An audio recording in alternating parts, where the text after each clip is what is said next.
Hear our boy speak. We're just waiting for the build up. Speaker of the House, Mike. So let's just listen to this a little bit here. We're going to bring in my colleague, Austin Westfall, Elon Musk, the head of Doge, up in the gallery as well here. So this is shaping up to be quite a night. We're going to be showing you these live scenes throughout the course of the evening here. In the meantime, though, like I said, Austin Westfall joining me here in the Live Now News. Bunch of competent men in Congress. All that woke stuff is over with. What we're going to be seeing for the rest of the night. The Vice President and the Speaker of the House, they speak and they stand behind the President while he speaks. There's Tom Homan. That's President Trump's border czar watching there as we see. There's Josh Hawley and Bernie Sanders. And we'll be watching closely to see how All the movers and shakers in this world. officials react to Trump's remarks. Obviously, we'll see half of the room applaud for lots of these things, while the other half of the room does the exact opposite. We're seeing Ted Cruz. Ted Cruz from Texas. If I'm not mistaken, that's Representative Nancy Mace out of South Carolina that he's speaking with. So we're starting to see some more. That's that Jewish kid. Can't remember his name. In attendance at this speech to a joint session of Congress. So we're going to be watching as more and more people start flowing in to the House floor. Well, Austin, to your point, those were guests of the House Speaker, Mike Johnson. He announced that the Daily Wire's Ben Shapiro and Matt Walsh. Ben Shapiro, that's his name. There's the former Speaker of the House, Newt Gingrich. Looks like they're talking to Rachel Campos Duffy, the wife of the Transportation Secretary, Sean Duffy. You also saw there sitting with Ben Shapiro and Matt Walsh, Riley Gaines, who has been a key and prominent feature of this Trump White House, at least culturally speaking, and she has been championing the cause. Oh my God, what an evil woman, man. This old evil ag, bro. She's about to depart this world, and all she does is rob from the poor and the American people. To do what? Can you take it to heaven with you? These people are just so, ugh. This is not a State of the Union. This is a speech to a joint session of Congress. What's the difference? Not a lot. There's not a big difference. So the big difference is that they do this the first time a president speaks during, and you can see the differences there on your screen. Here's what we hear in the Constitution. This is how it's printed. The president shall from time to time give the Congress information of the State of the Union and recommend to their consideration such measures as he shall judge necessary and expedient. Joint address to Congress is the tradition beginning with President Ronald Reagan in 1981. This inauguration year speech, generally delivered in February, is not officially considered a State of the Union address. So if I was going to put this in layman's terms for the audience, just from the outside looking in, there's not a whole lot of difference. Really just the naming of this thing. Still, we're going to expect to see President Trump speak about his agenda. He's not going to be talking about the past year's worth of work that the White House has done. That's something that's going to distinguish this type of speech to a normal State of the Union. So, as we start to look at more and more of these people flooding in, something that I'm going to be keeping my eye on during the actual speech, Andrew, is the reactions from the crowd. There's always theatrics at these events. In fact, I think it was an Axios report that said that Democrats were floating the idea of bringing props to Trump's speech, including anti-Trump signs, egg cartons to highlight the current costs of eggs, pocket constitutions to protest Doge, and then people bringing hand clappers as well. So we'll wait and see what kind of theatrics happen aside from the main speech. So the camera panning there up to the dais in the House chamber. It does appear that some of these, at least Democratic women, are wearing pink, and we'll get the significance of that, hopefully, from some of them. But to your point, the difference between a State of the Union and just a joint speech to Congress, the State of the Union, that's in the Constitution. It's written in there. This is much more traditional, and that tradition is very recent. It started with President Reagan here. And so we do have, finally, some excerpts from the speech itself. I have been kind of wondering where those were. I'm going to read some of them here. I'm going to read the first paragraph that the Trump White House put out, and it goes as follows. Trump will say this: 6 weeks ago, I stood beneath the dome of this Capitol and proclaimed the dawn of the golden age of America. He will say, from that moment on, it has been nothing but swift and unrelenting action to usher in the greatest and most successful era in the history of our country. Trump will say, we have accomplished more in 43 days than most administrations accomplished in 4 years or 8 years, and we are just getting started. Trump will say, I return to this chamber tonight to report that America's momentum is back, our spirit is back, our pride is back, our confidence is back. And the American dream is surging bigger and better than ever before. The American dream is surging bigger and better than ever before. The American dream is unstoppable, and our country is on the verge of a comeback, the likes of which the world has never witnessed and perhaps will never witness again. So, just wanted to highlight yet another paragraph of some of these excerpts of the speech we have gotten. We also see members there, Austin, of President Trump's family. You see his daughter Tiffany there, her husband. You also see his daughter Ivanka and his son-in-law Jared, the Kushners, and Donald Trump Jr. as well. Now, Austin, you know, each and every speech like this, there's somewhat of a fun parlor game that the government plays for the sake of the continuity of government. It's important, and we're learning which cabinet member that is going to be. The designated survivor. Politico reporting here. I want to put this up. What do we know about this? They say this. Doug Collins is going to be the designated survivor. So you might wonder, what is the designated survivor? Maybe you didn't watch the show that was on TV, the dramatic depiction of what a designated survivor is.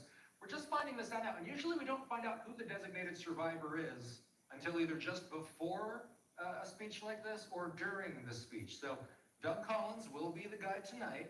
Collins is the Secretary of Veteran Affairs. Usually it is somebody from the cabinet that's picked for this.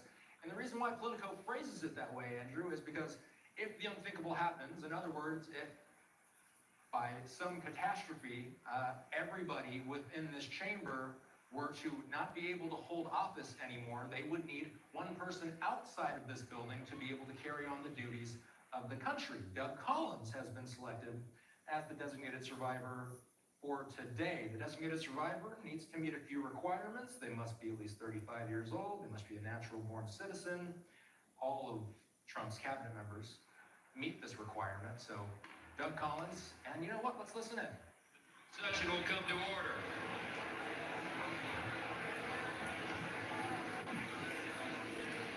The chair appoints as members of the committee on the part of the House to escort the President of the United States into the chamber the following.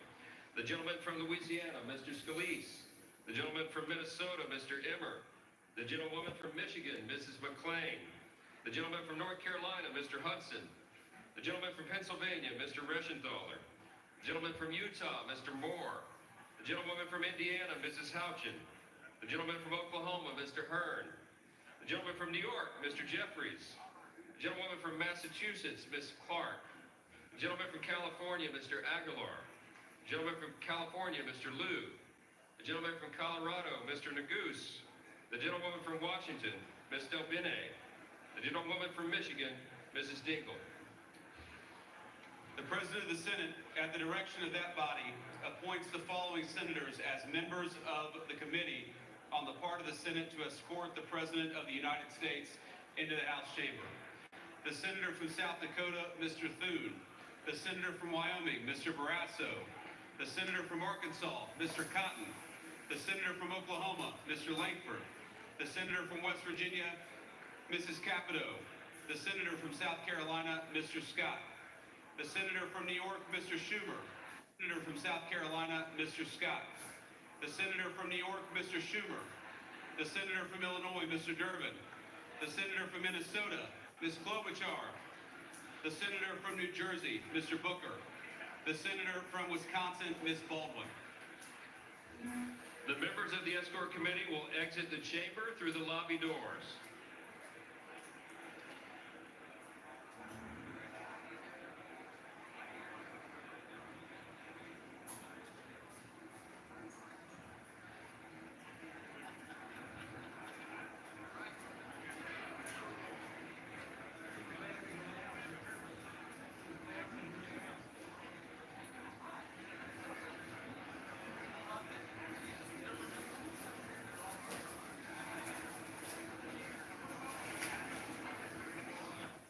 right, so you just heard the House Speaker there announce the escort committee, the members of Congress who will escort the president there into the House chamber.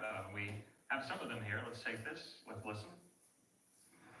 Mr. Speaker, the Dean of the Diplomatic Corps.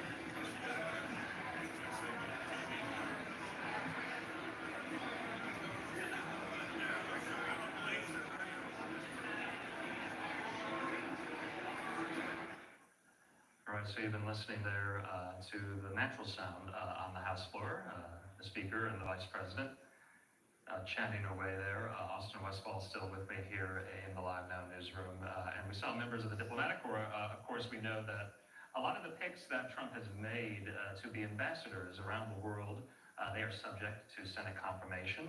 We have not gotten their confirmations just yet, although most of the president's cabinet, Austin, has been Senate confirmed. We're still waiting for two members. That's Elise Stefanik there. She's going to the UN upon Senate confirmation.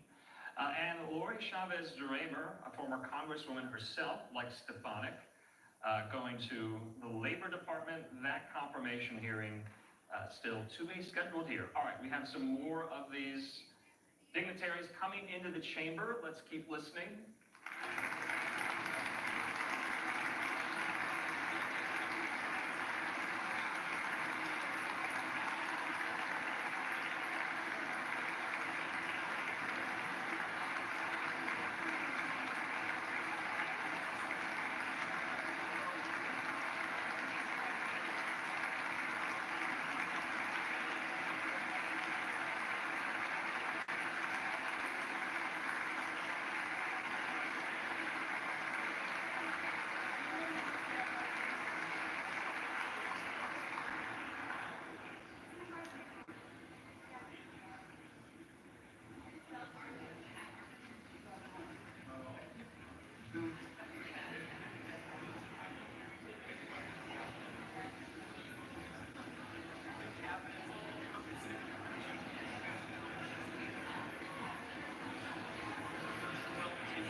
Okay, so we were just watching there, members of the Supreme Court come into the chamber. Austin Westfall, it's always a key feature of any presidency. It is can and should a president appoint members of the Supreme Court if such a vacancy should arrive there. Of course, we know in Trump's first term, Austin, he got 3 Supreme Court vacancies here. We'll have to just wait and see whether or not he gets any in this second term. We will. And you know what we'll be watching for tonight? And I was speaking with some folks earlier today, and there were a lot of things that people are going to be watching for tonight. As we just saw some of the justices arrive, I think we noticed that a few of them were not there. Justice Sotomayor did not appear to be in. And did we see any others missing? Ketanji Brown Jackson appeared to not be in attendance as well. So I believe we saw 7 out of the 9 justices, at least from that vantage point.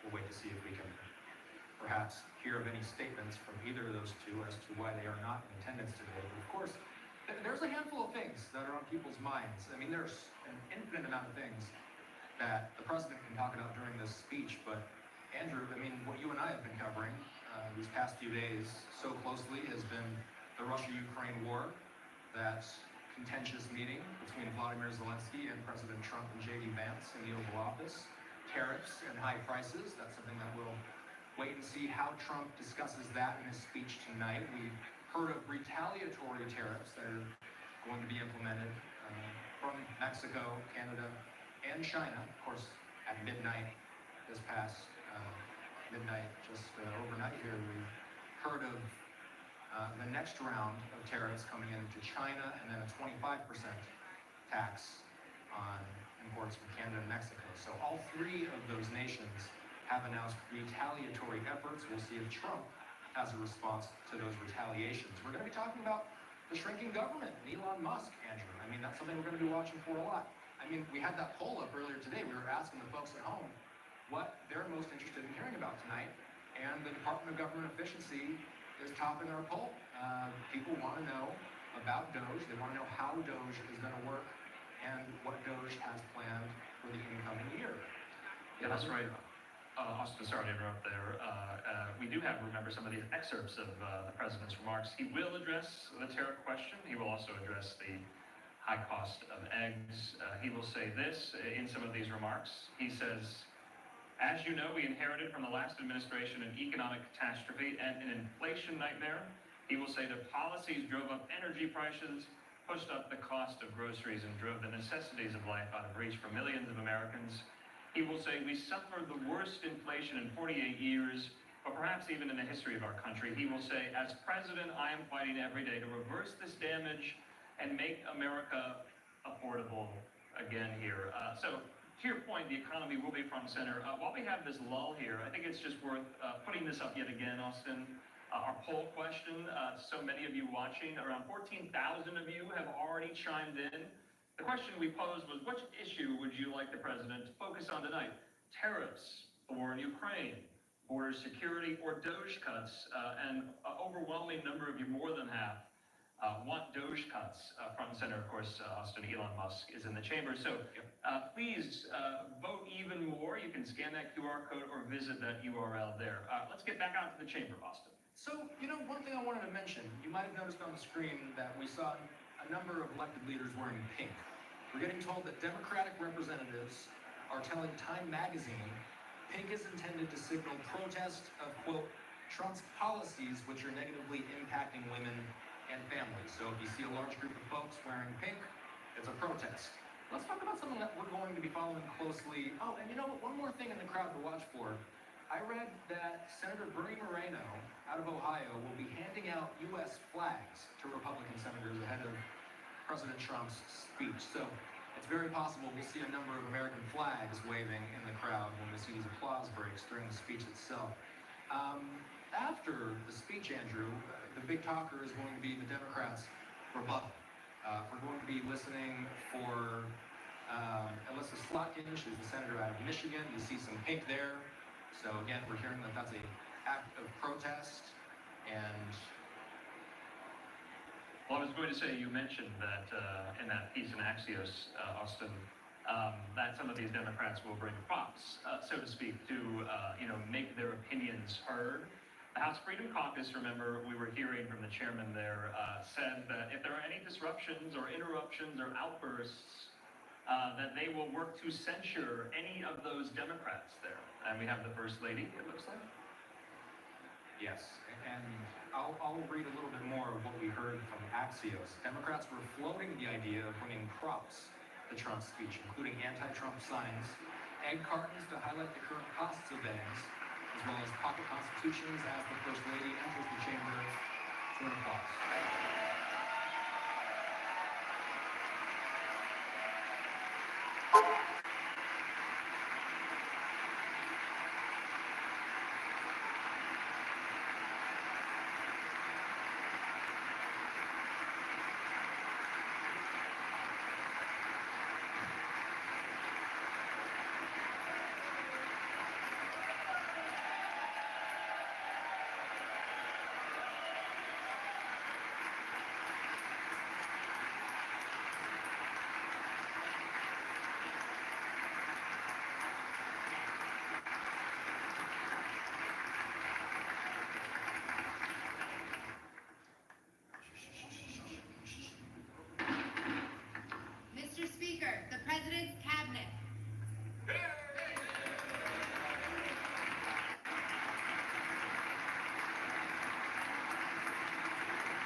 right, so the members of the President's Cabinet, the majority of them that have already been Senate confirmed, of course, coming into the chamber, and you saw many of them there. Austin Westfall still with me here in the Live Now newsroom.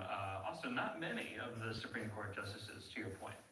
We did see a number of them enter the chamber. We are hearing from the Hill that 4 Supreme Court justices are not in attendance. That includes Justices Clarence Thomas and Samuel Alito. They have not attended these speeches in more than a decade. Also passing are Justices Sonia Sotomayor and Neil Gorsuch. So beyond the 4 sitting justices in attendance today, retired Justice Anthony Kennedy is also in the chamber, according to the Hill. So it should be any moment now, Andrew. We just watched the President's Cabinet enter the room. We see the VP and the Speaker of the House sitting there. We will watch them over Trump's shoulder as he gives this address. There's Tulsi Gabbard and Chip Roy. Keep playing a game of RFK Jr. And we're going to continue watching as this group mingles together until we eventually hear the President announced. And then he will flood through the chamber, he'll shake a lot of hands, and the speech will end. Yeah, this is going to be the last time you see Austin and myself on camera. We just want to let these scenes breathe there on the House floor. We'll have a lot of reaction, a lot of analysis. After the speech itself, we've been reading to you some of the excerpts of what President Trump is going to say there. Back out live on the House floor, we brought you also the news that VA Secretary Doug Collins will be the designated survivor tonight. We've been talking about the issues in this last hour of what the President might touch on and highlight. And remember, just 43 days in office there in his second term, his non-consecutive term. And Austin, you and I were discussing the inauguration and the run-up to that. That's really the last time we've heard from President Trump, at least in this building right here that was in the Capitol Rotunda, because it was just too cold, remember, to have the inauguration outside. It was somewhat packed in there, hundreds of people in the Rotunda, and now you're watching these scenes on the House floor, and many of the cabinet secretaries, they are in the building too. We don't know how long this speech is going to last. And I should mention, too, that don't go anywhere after the speech is over, because we're not only hearing from President Trump tonight. After a speech to a joint session of Congress like this, the opposing party gives their rebuttal to what the president says. So in this case, Democratic Senator Alyssa Slotkin out of Michigan. She's been selected as the up-and-comer who will be giving the televised rebuttal. Again, we don't know exactly when that's going to happen. We just go with the flow. As soon as Trump ends his speech, we will be watching for Slotkin. That will be televised. Usually, they give this type of duty to a young up-and-comer within the party. We have heard that top Democrats, including Minority Leader Chuck Schumer and House Minority Leader Hakeem Jeffries, have said that Slotkin's reputation and skills have been commendable. Schumer also called her a rising star in the party. Jeffries says that she will, quote, deliver a comprehensive and clear-eyed response to the issues, including cost of living, Social Security, and Medicaid.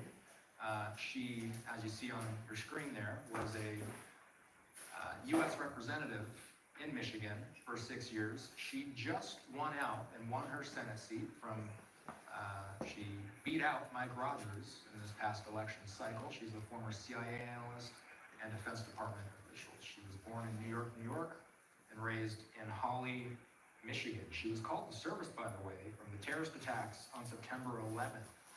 On Slotkin's second day at graduate school in New York City, and drove her career toward national security, and now she will be delivering the Democratic rebuttal, Andrew, to tonight's speech. Yeah, that's right. Just getting to the Senate. She's only been there a couple of months. Remember the outgoing retiring Senator Debbie Stabenow. That was her seat. Slotkin beat Rogers for it. Remember, there's going to be an open Senate seat in Michigan in 2026 as well, Austin. We'll see if Rogers takes another crack at it there with outgoing Senator Gary Peters. In the meantime here, you're still watching the House floor. We are waiting for President Trump's arrival into the chamber. Everyone seems to be set in place now. You're about to listen to the Sergeant at Arms there, and here we go. Mr. Speaker, the President of the United States.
This is like, this is not normal.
Amen.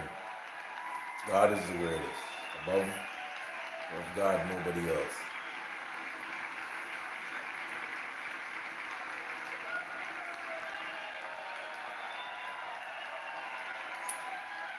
God is the greatest.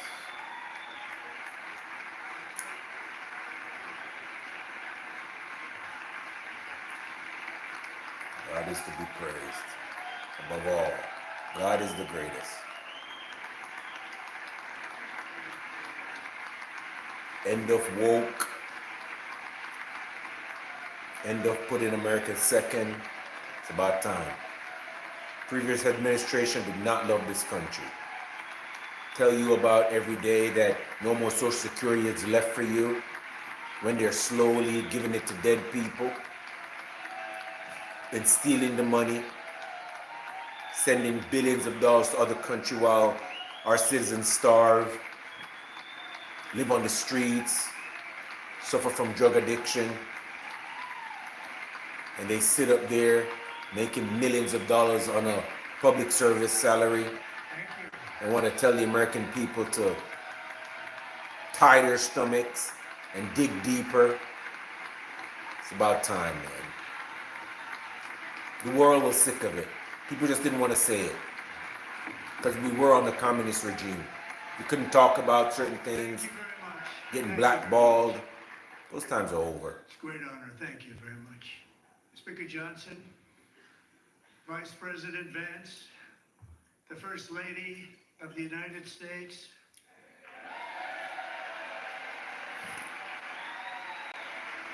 Show respect, man. She took a lot of crap from people, bro. She took a lot of crap from people. Always remain elegant. Always remain elegant. That's how a wife stand behind her husband. members of the United States Congress, thank you very much. And to my fellow citizens, America is back. Yup. Let's go. China, Mexico, Canada, Russia, Ukraine can talk all the crap they want. They've been taxing us for years. Free money. Now they want to complain when they got to pay. It's about time. 6 weeks ago, I stood beneath the dome of this Capitol and proclaimed the dawn of the golden age of America.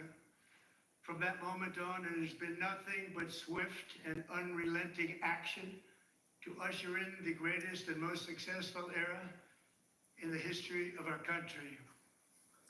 We have accomplished more in 43 days than most administrations accomplished in 4 years or 8 years, and we are just getting started. Oh, yeah. How many times did Joe Biden make a speech in the past 4 years? Maybe 2 times? Maybe? Come on. Man has been transparent since day one.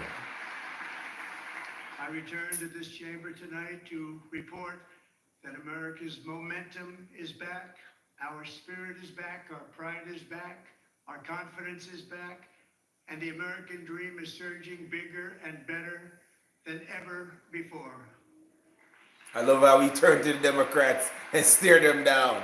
This man is gangster. The American dream is unstoppable, and our country is on the verge of a comeback, the likes of which the world has never witnessed, and perhaps...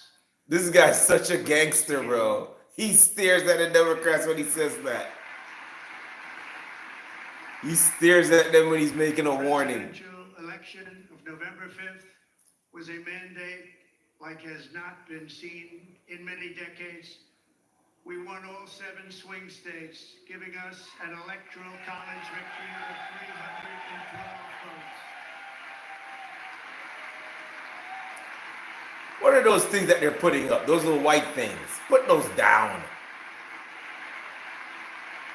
On the left are the people who hate America, boy. Oh my God. We won the popular vote by big numbers and won counties in our country.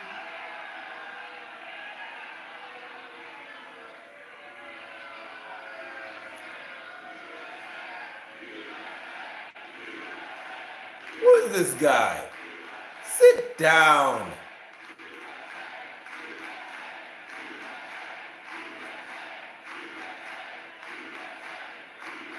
Exactly. And won counties in our country, 2,700 to 525, on a map that reads almost completely red for Republican.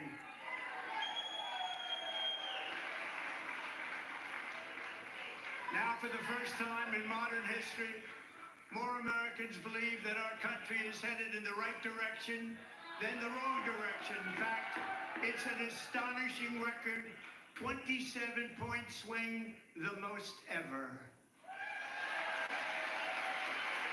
Speaker of the House is getting up there like, yo, order, don't talk. Likewise,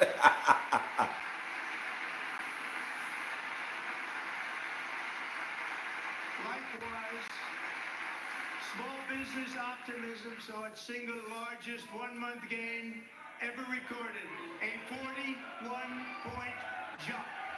Who's that guy keep disturbing him? Members are directed to uphold and maintain decorum in the House and to cease any further disruptions. That's your warning. Who is this guy? Members are engaging in willful and continuing breach of decorum, and the chair is prepared to direct the Sergeant-at-Arms to restore order to the joint session.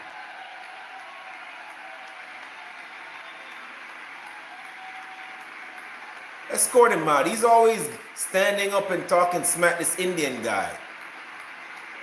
I don't know who the hell he is.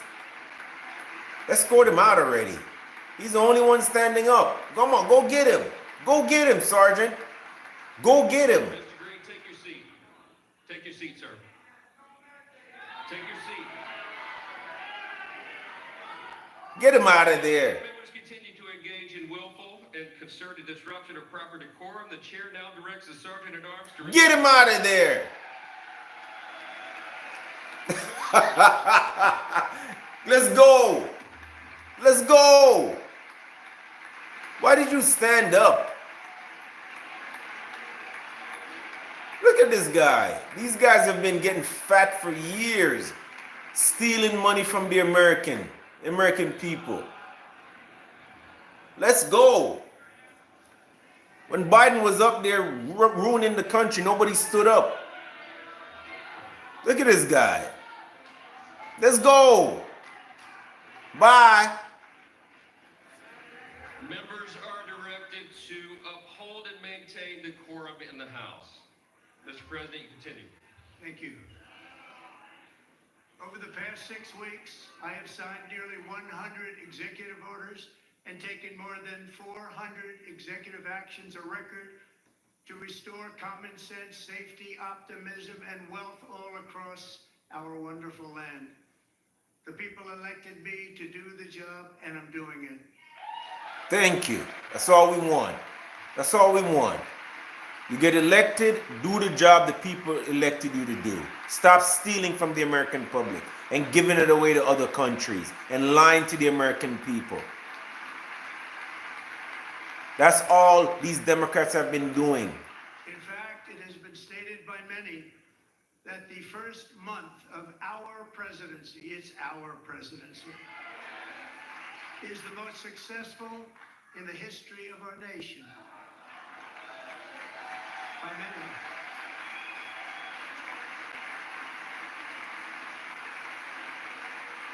How do you oppose someone?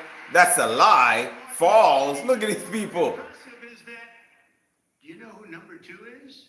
George Washington. How about that? I don't know about that list. That's funny. I'll take it. Within hours of taking the oath of office, I declared a national emergency on our southern border, and I deployed the U.S. military and border patrol to repel the invasion of our country. Absolutely. And what a job they've done. As a result, illegal border crossings last month were by far the lowest ever recorded, ever. Thank you. Let's see what the Democrats are saying about that.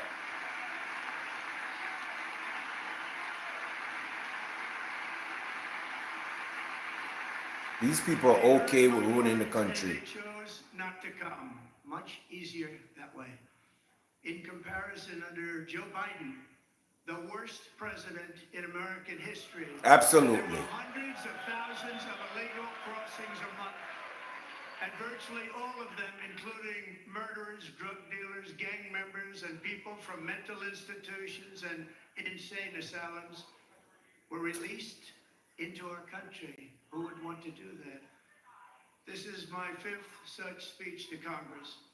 And once again, I look at the Democrats in front of me, and I realize there is absolutely nothing I can say to make them happy, or to make them stand, or smile, or applaud. Nothing I can do. Don't even try, Mr. President. To the most devastating disease, a disease that would wipe out entire nations, or announce the answers to the greatest economy in history, or the stoppage of crime to the lowest levels ever recorded. And these people sitting right here will not clap, will not stand, and certainly will not cheer for these astronomical achievements. They won't do it, no matter what. It's true. 5 times I've been up here. It's very sad, and it just shouldn't be this way. It's true. It's true. They know that some of these things were wrong, but they won't ever say like it is wrong. And that's why the American people can never win. Because they oppose everything good just because of party lines. Democrats sitting before me, for just this one night, why not join us in celebrating so many incredible wins for America? For the good of our nation, let's work together and let's truly make America great again. Oh, this is one of the most evil women on the planet. This one right here. This woman, man.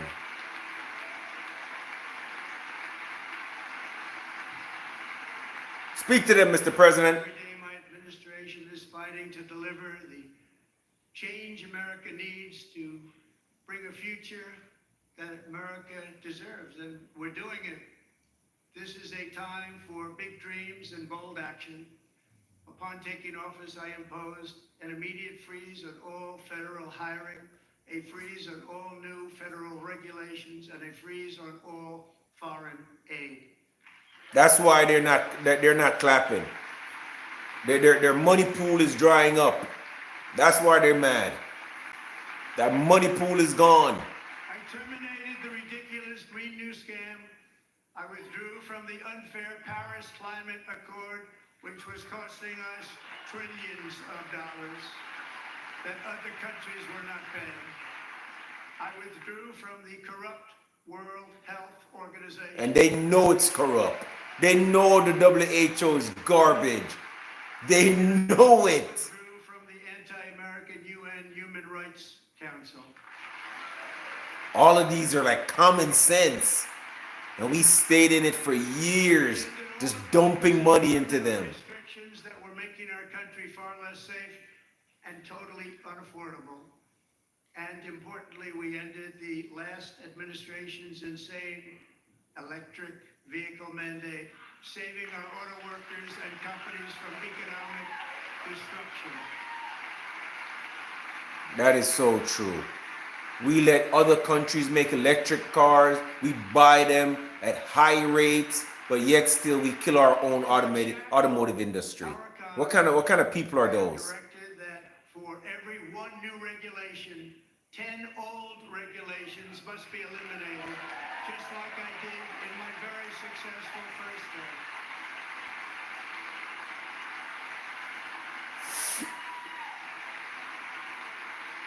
These people don't love America. They really don't. First term, we set records on ending unnecessary rules and regulations like no other president had done before.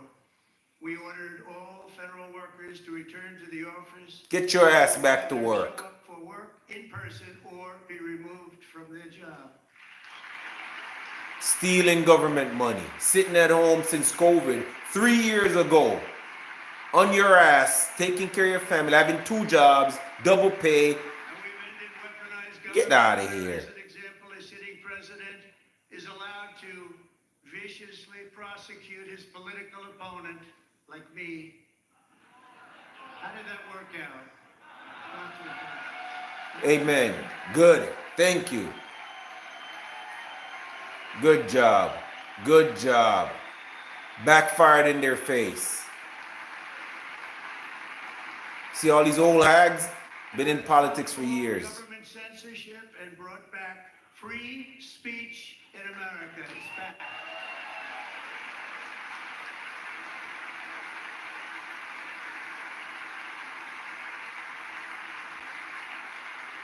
And 2 days ago, I signed an order making English the official language of the United States of America. Can't go nowhere and tell anybody, oh, you don't speak English? You speak Spanish? You speak English? You speak French? No, I speak English. We named the Gulf of Mexico the Gulf of America. How can you not love your country? You gotta really love your country to do stuff like that. I renamed for a great president, William McKinley, Mount McKinley again.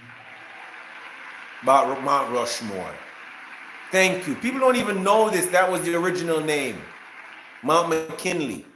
We've ended the tyranny of so-called diversity, equity, and inclusion policies all across the entire... Woke is over. Indeed, the private sector and our military. Woke is over. Oh, she needs to go. I can't stand this one. Will be woke No longer. Woke is over. Woke is over. We believe that whether you are a doctor, an accountant, a lawyer, or an air traffic controller, you should be hired and promoted based on skill and competence, not race or gender. Very important. Thank you. Absolutely. If you're qualified, you're qualified. If you're not, sit your ass down. Work harder. Based on merit, and the Supreme Court, in a brave and very powerful decision, has allowed us to do so. Thank you. Thank you very much. We have removed the poison of critical race theory from our public schools, and I signed an order making it the official policy of the United States government that there are only two genders, male and female. Who doesn't like that? What are you putting up a sign for that for? Kamala Harris was here, the whole place would be women's gender bathroom. An executive order to ban men from playing in women's sports.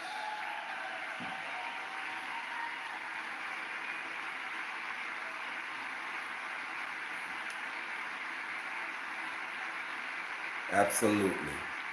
Abso-freaking. Years ago, Peyton McNabb was an all-star high school athlete, one of the best, preparing for a future in college sports.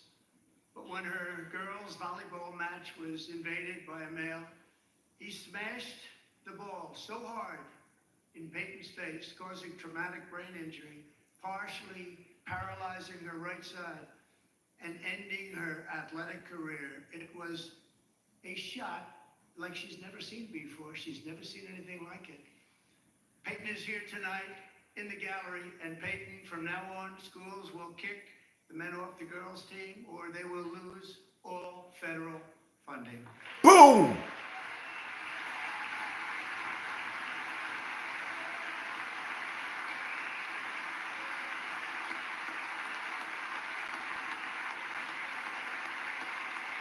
Absolutely. The man's doing God's work, man.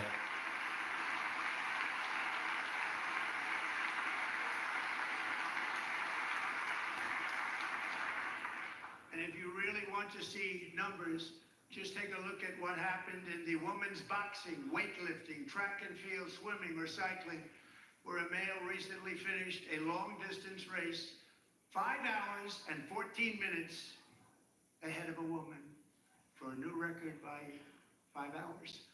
Broke the record by 5 hours. It's demeaning for women, and it's very bad for our country. We're not going to put up with it any longer. Absolutely.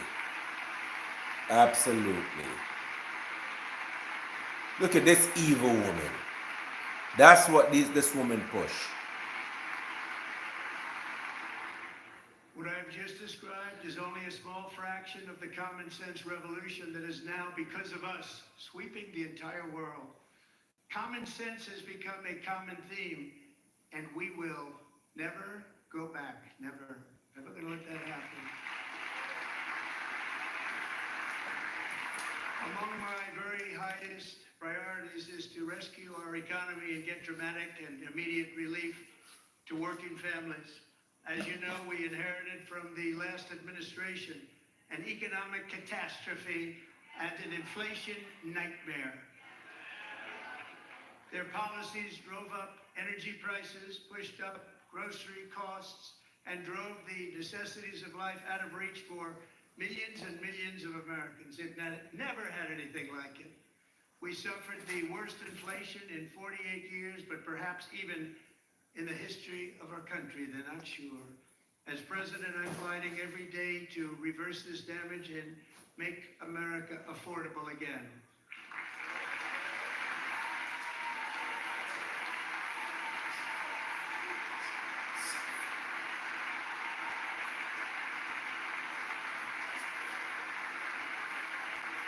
Joe Biden especially let the price of eggs get out of control.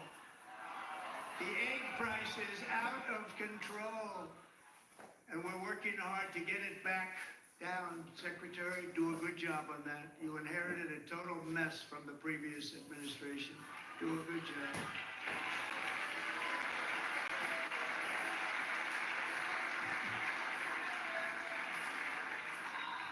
A major focus of our fight to defeat inflation is rapidly reducing the cost of energy.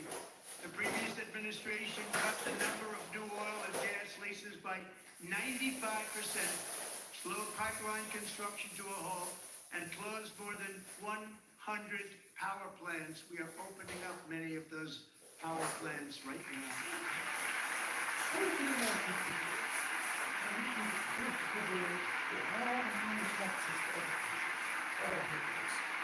Frankly, we have never seen anything like it. That's why on my first day in office, I declared a national energy emergency. As you've heard me say many times, we have more liquid gold under our feet than any nation on earth, and by far. And now I fully authorize the most talented team ever assembled to go and get it. It's called Drill, Baby, Drill.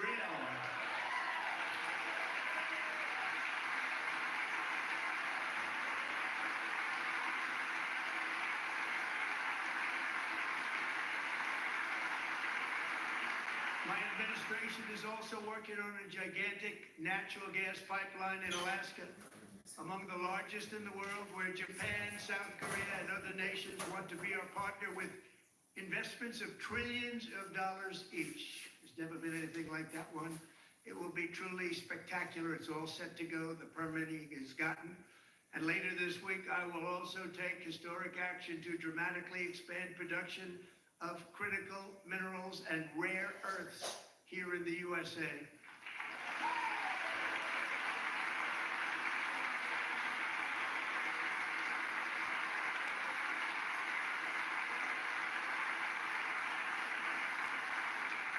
To further combat inflation, we will not only be reducing the cost of energy, but will be ending the flagrant waste of taxpayer dollars.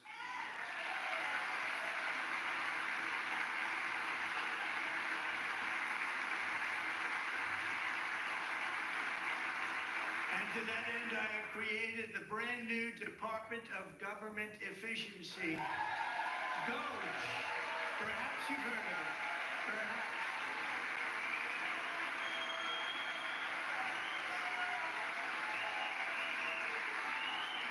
Which is headed by Elon Musk, who is in the gallery tonight.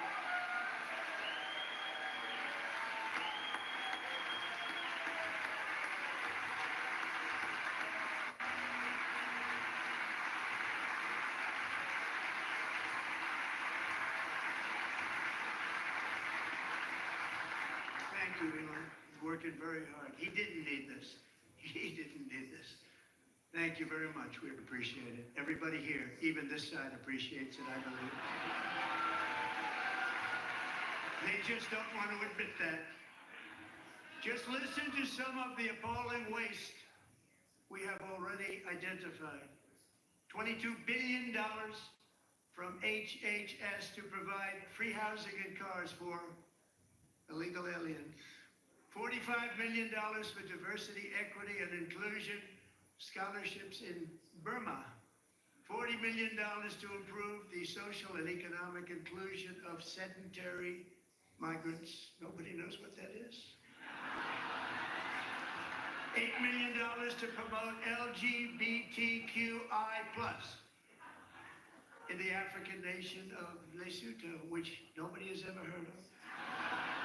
$60 million for indigenous peoples and Afro-Colombian empowerment in Central America. $60 million. $8 million for making mice transgender. This is real. $32 million for a left-wing propaganda operation in Moldova. $10 million for male circumcision in Mozambique. $20 million for the Arab Sesame Street in the Middle East. It's a program. $20 million for a program. $1.9 billion to recently created Decarbonization of Homes Committee, headed up, and we know she's involved. Just at the last moment, the money was passed over by a woman named Stacey Abrams. Have you ever heard of her? A $3.5 million consulting contract for lavish fish monitoring. $1.5 million for voter confidence in Liberia. $14 million for social cohesion in Mali. $59 million for illegal alien hotel rooms in New York City. He's a real estate developer. He's done very well. $250,000 to increase vegan local climate action innovation in Zambia. $42 million for social and behavior change in Uganda. $14 million for improving public procurement in Serbia. $47 million for improving learning outcomes in Asia. Asia's doing very well with learning. You know what we're doing? Should use it ourselves. And $101 million for DEI contracts at the Department of Education. The most ever paid, nothing even like it. Under the Trump administration, all of these scams, and they're far worse, but I didn't think it was appropriate to talk about them. They're so bad. Many more have been found out and exposed and swiftly terminated by a group of very intelligent, mostly young people, headed up by Elon, and we appreciate it. We found hundreds of billions of dollars of fraud.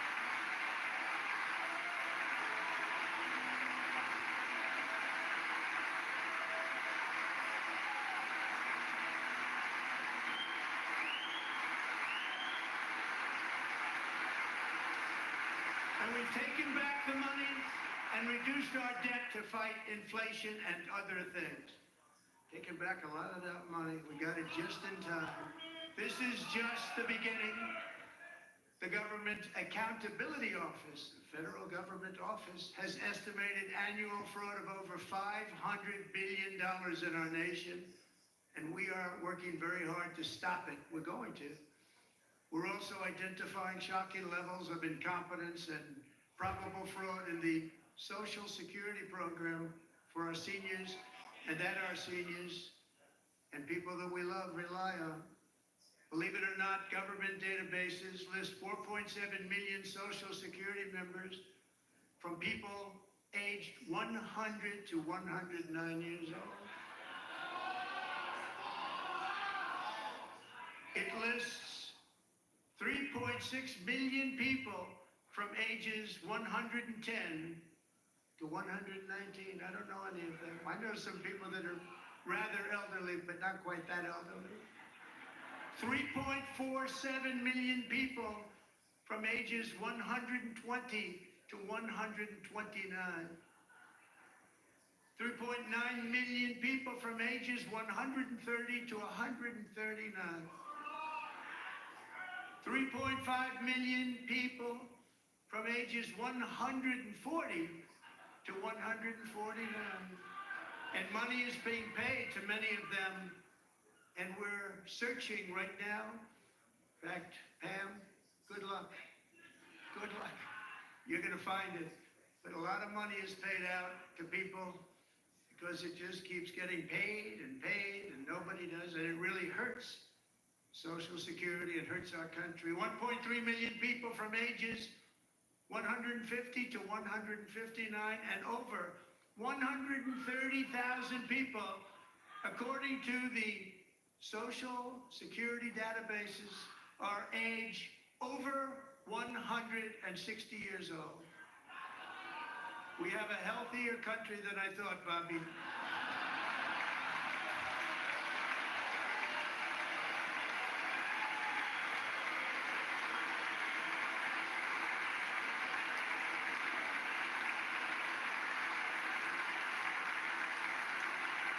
Including, to finish, 1,039 people between the ages of 220 and 229, one person between the age of 240 and 249, and one person is listed at 360 years of age. More than 100 years older than our country. But we're going to find out where that money's going, and it's not going to be pretty. By slashing all of the fraud, waste, and theft we can find, we will defeat inflation, bring down mortgage rates, lower car payments and grocery prices, protect our seniors, and put more money in the pockets of American families.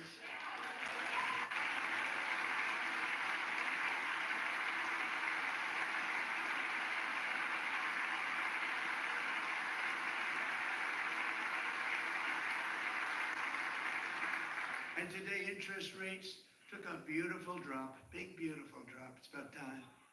And in the near future, I want to do what has not been done in 24 years, balance the federal budget. We're going to balance it.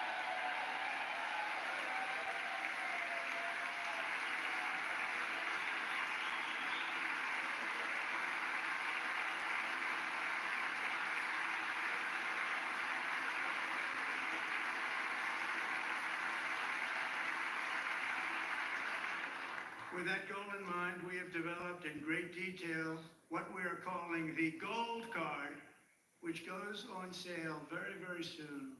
For $5 million, we will allow the most successful job-creating people from all over the world to buy a path to U.S. citizenship. It's like the green card, but better and more sophisticated. And these people will have to pay tax in our country. They won't have to pay tax from where they came. The money that they've made, you wouldn't want to do that, but they have to pay tax, create jobs. They'll also be taking people out of colleges and paying for them so that we can keep them in our country instead of having them be being forced out. Number one, at the top school, as an example, being forced out and not being allowed to stay and create tremendous numbers of jobs and great success for a company out there. So while we take out the criminals, killers, traffickers, and child predators who are allowed to enter our country under the open border policy of these people, the Democrats, the Biden administration, the open border insane policies that you've allowed to destroy our country, we will now bring in brilliant, hardworking, job-creating people. They're going to pay a lot of money, and we're going to reduce our debt with that money.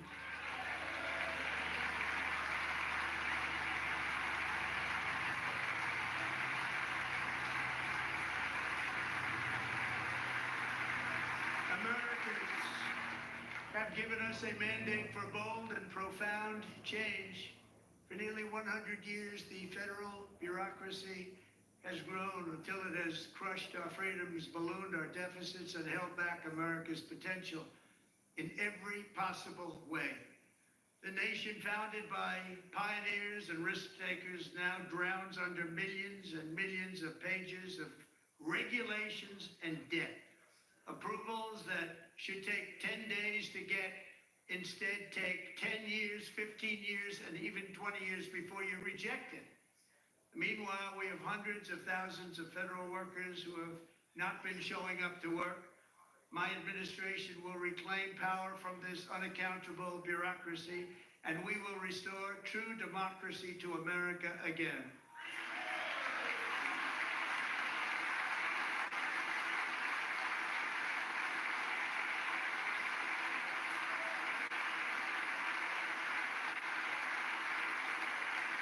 any federal bureaucrat who resists this change will be removed from office immediately. Because we are draining the swamp. It's very simple. And the days of rule by unelected bureaucrats are over.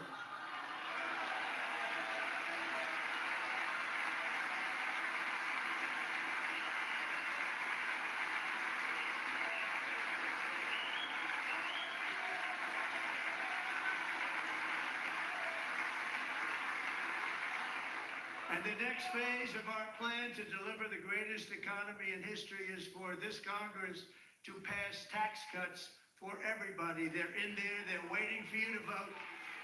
And I'm sure that the people on my right, I don't mean the Republican right, but my right here, I'm sure you're going to vote for those tax cuts, because otherwise I don't believe the people will ever vote you into office. So I'm doing you a big favor by telling you that. But I know this group is going to be voting for the tax.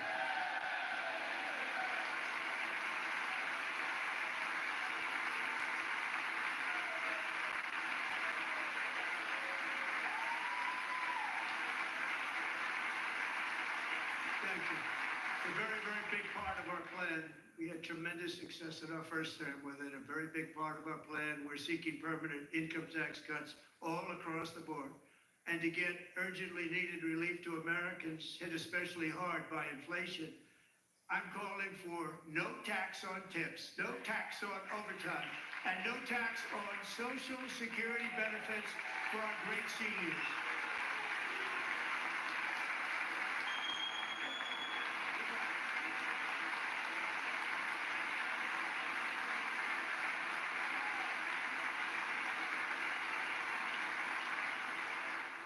And I also want to make interest payments on car loans tax deductible, but only if the car is made in America.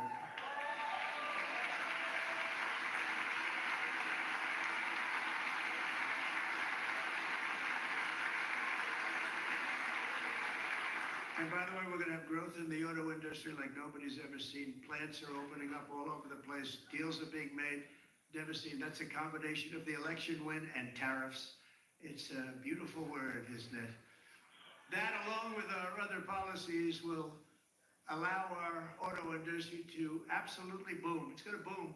Spoke to the majors today, all three, the top people, and they're so excited. In fact, already numerous car companies have announced that they will be building massive automobile plants in America, with Honda just announcing a new plant in Indiana, one of the largest anywhere in the world.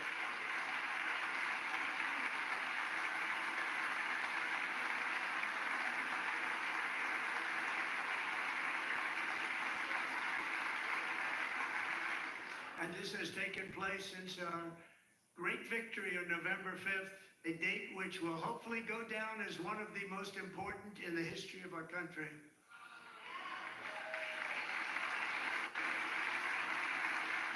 In addition, as part of our tax cuts, we want to cut taxes on domestic production and all manufacturing. And just as we did before, we will provide 100% expensing. It will be retroactive to January 20th, 2025.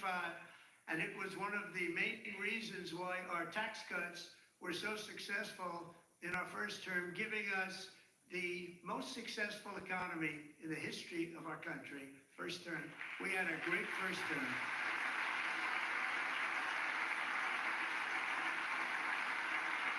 If you don't make your product in America, however, under the Trump administration, you will pay a tariff, and in some cases, a rather large one. Other countries have used tariffs against us for decades, and now it's our turn to start using them against those other countries. On average, the European Union, China, Brazil, India, Mexico, and Canada, have you heard of them? And countless other nations charge us tremendously higher tariffs than we charge them. It's very unfair. India charges us auto tariffs higher than 100%. China's average tariff on our products is twice what we charge them.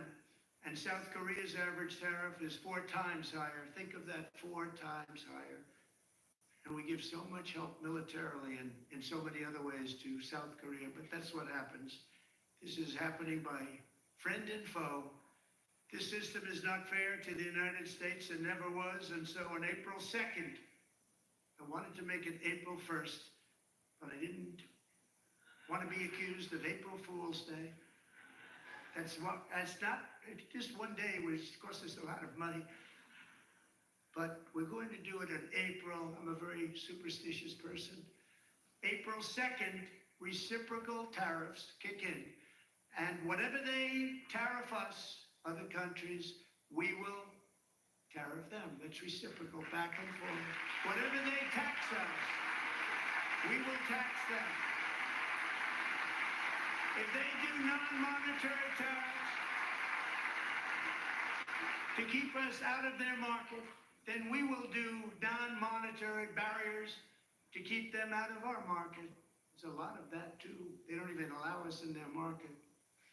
We will take in trillions and trillions of dollars and create jobs like we have never seen before. I did it with China and I did it with others, and the Biden administration couldn't do anything about it because there was so much money they couldn't do anything about it.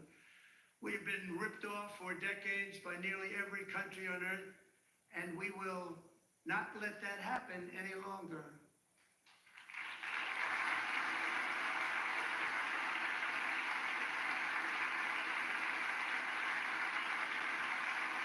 Much has been said over the last 3 months about Mexico and Canada, but we have very large deficits with both of them. But even more importantly, they've allowed fentanyl to come into our country at levels never seen before, killing hundreds of thousands of our citizens and many very young, beautiful people, destroying families. Nobody's ever seen anything like it. They are, in effect, receiving subsidies of hundreds of billions of dollars. We pay subsidies to Canada and to Mexico of hundreds of billions of dollars, and the United States will not be doing that any longer. We're not going to do it any longer.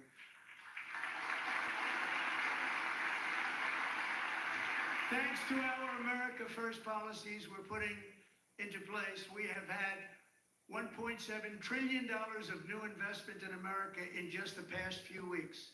The combination of the election and our economic policies that people of SoftBank, one of the most brilliant anywhere in the world, announced a $200 billion investment. OpenAI and Oracle, Larry Ellison, announced $500 billion investment, which they wouldn't have done if Kamala had won. Apple announced $500 billion investment. Tim Cook called me. He said, I cannot spend it fast enough. It's going to be much higher than that, I believe. They'll be building their plants here instead of in China.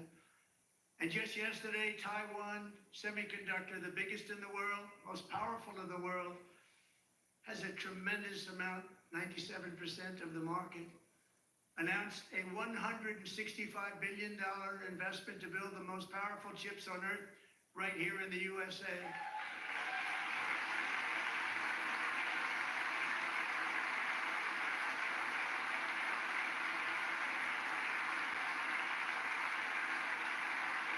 And we're not giving them any money. Your CHIPS Act is a horrible, horrible thing. We give hundreds of billions of dollars, and it doesn't mean a thing. They take our money and they don't spend it. All that meant to them, we're giving them no money. All that was important to them was they didn't want to pay the tariffs, so they came and they're building, and many other companies are coming. We don't have to give them money. We just want to protect our businesses and our people, and they will come because they won't have to pay tariffs if they build in America. So it's very amazing. You should get rid of the CHIP Act, and whatever's left over, Mr. Speaker, you should use it to reduce debt or any other reason you want to.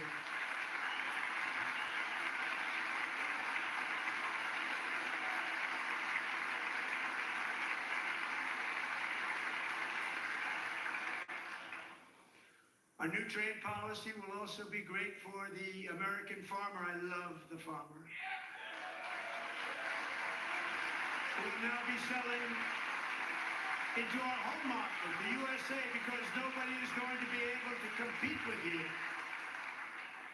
because there's goods that come in from other countries and companies. They're really, really in a bad position in so many different ways. They're uninspected. They may be very dirty and disgusting, and they come in and they pour in, and they hurt our American farmers. The tariffs will go on agricultural product coming into America, and our farmers, starting on April 2nd, it may be a little bit of an adjustment period. We had that before when I made the deal with China, $50 billion of purchases, and I said, just bear with me, and they did. They did. Probably have to bear with me again, and this will be even better. That was great. The problem with it was that Biden didn't enforce it. He didn't enforce it. $50 billion of purchases, and we were doing great, but Biden did not enforce it, and it hurt our farmers. But our farmers are going to have a field day right now. So to our farmers, have a lot of fun. I love you too.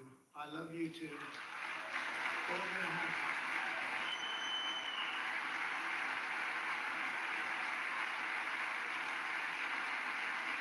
And I have also imposed a 25% tariff on foreign aluminum, copper, lumber, and steel, because if we don't have, as an example, steel and lots of other things, we don't have a military, and frankly, we just won't have a country very long. Here today is a proud American steelworker, fantastic person from Decatur, Alabama, Jeff Denard. Has been working at the same steel plant for 27 years in a job that has allowed him to serve as the captain of his local volunteer fire department, raised 7 children with his beautiful wife, Nicole, and over the years provide a loving home for more than 40 foster children. So great, Jeff.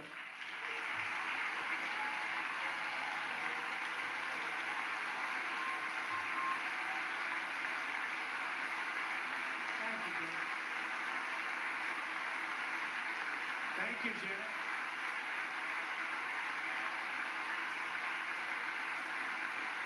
Stories like Jeff's remind us that tariffs are not just about protecting American jobs. They're about protecting the soul of our country. Tariffs are about making America rich again and making America great again, and it's happening, and it will happen rather quickly. There'll be a little disturbance, but we're okay with that. It won't be much. No, you're not. Oh. And look where Biden took us. Very low, the lowest we've ever been. Jeff, I want to thank you very much. And I also want to recognize another person who has devoted herself to foster care community. She works so hard on it. A very loving person, our magnificent First Lady of the United States.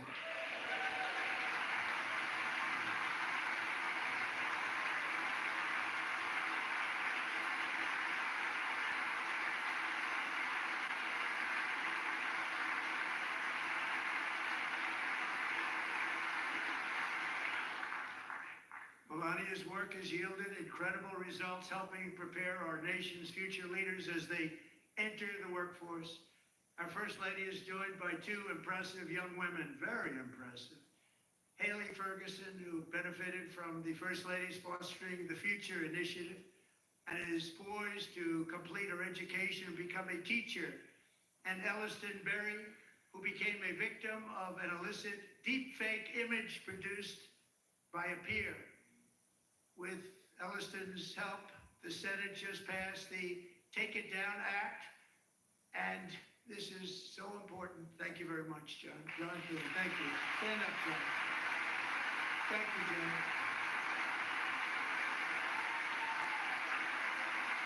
Thank you all very much.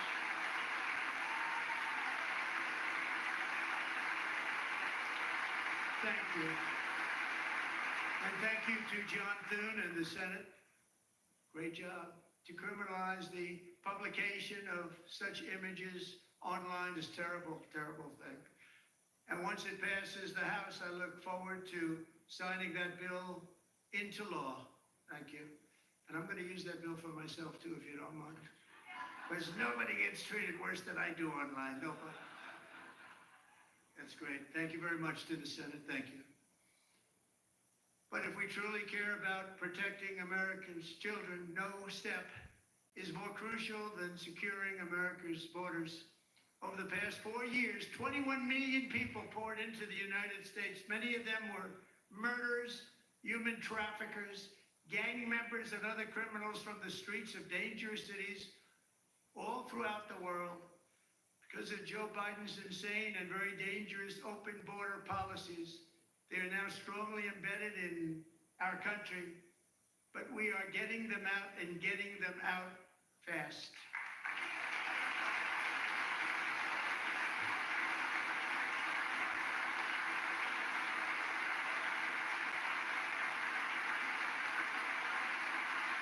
And I want to thank Tom Homan and Christy. I want to thank you and Paul of Border Patrol. I want to thank you. What a job they've all done. Everybody, Border Patrol, ICE, law enforcement in general is incredible. We have to take care of our law enforcement. After.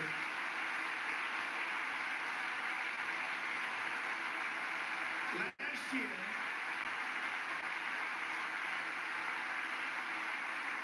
a brilliant 22-year-old nursing student named Laken Riley, the best in her class, admired by everybody, went out for a jog on the campus of the University of Georgia. That morning, Laken was viciously attacked, assaulted, beaten, brutalized, and horrifically murdered. Laken was stolen from us by a savage illegal alien gang member who was arrested while trespassing across Biden's open southern border and then set loose into the United States under the heartless policies of that failed administration. It was indeed a failed administration. He had then been arrested and released in a Democrat-run sanctuary city, a disaster, before ending the life of this beautiful young angel. With us this evening are Laken's beloved mother, Allison, and her sister, Lauren.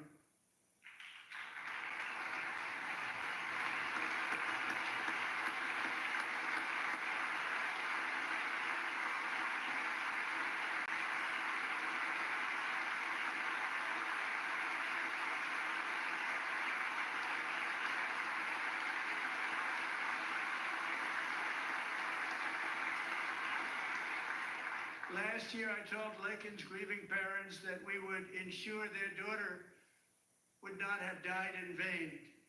That's why the very first bill I signed into law as your 47th president mandates the detention of all dangerous criminal aliens who threaten public safety. It's a very strong, powerful act.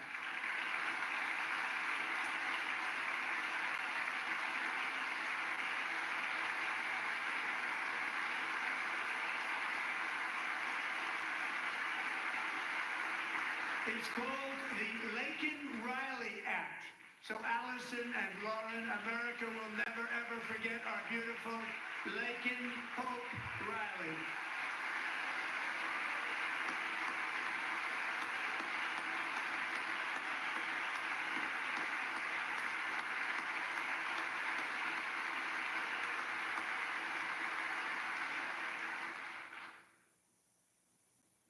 Thank you very much.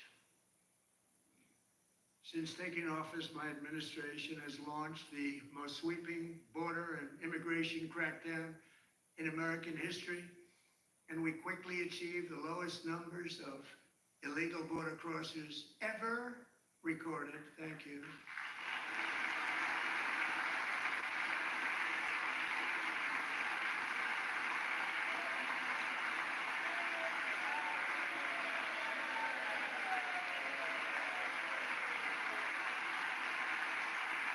The media and our friends in the Democrat Party kept saying we needed new legislation, we must have legislation to secure the border. But it turned out that all we really needed was a new president.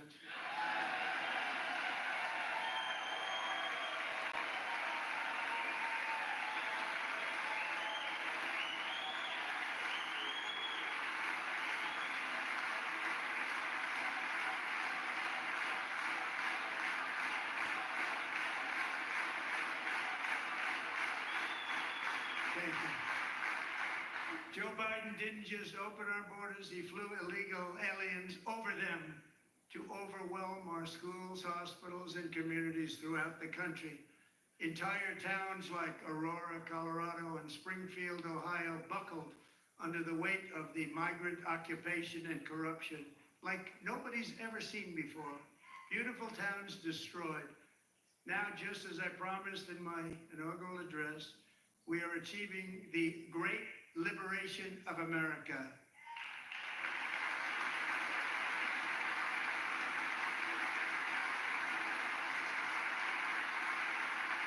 But there still is much work to be done. Here tonight is a woman I have gotten to know, Alexis Nungaray from Houston. Wonderful woman. Last June, Alexis's 12-year-old daughter, her precious Jocelyn, walked to a nearby convenience store. She was kidnapped, tied up, assaulted for 2 hours under a bridge, and horrifically murdered. Arrested and charged with this heinous crime are 2 illegal alien monsters from Venezuela, released into America by the last administration through their ridiculous open border. The death of this beautiful 12-year-old girl and the agony of her mother and family touched our entire nation greatly. Alexis, I promised that we would always remember your daughter, your magnificent daughter, and earlier tonight, I signed an order keeping my word to you. One thing I have learned about Jocelyn is that she loved animals so much, she loved nature. Across Galveston Bay, from where Jocelyn lived in Houston, you will find a magnificent national wildlife refuge, a pristine, peaceful, 34,000-acre sanctuary for all of God's creatures on the edge of the Gulf of America. Alexis, moments ago, I formally renamed that refuge in loving memory of your beautiful daughter, Jocelyn. So, Mr. Vice President, if you would, may I have the order?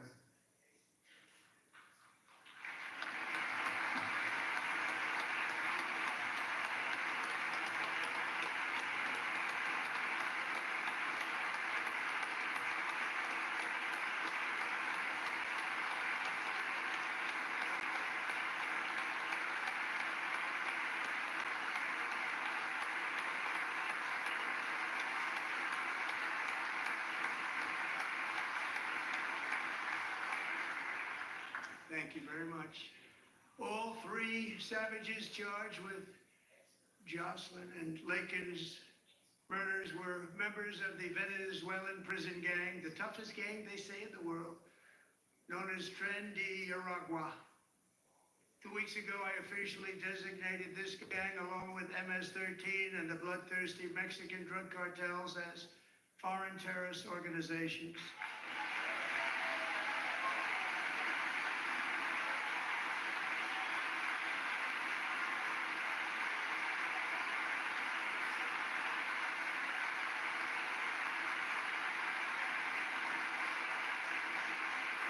They are now officially in the same category as ISIS, and that's not good for them.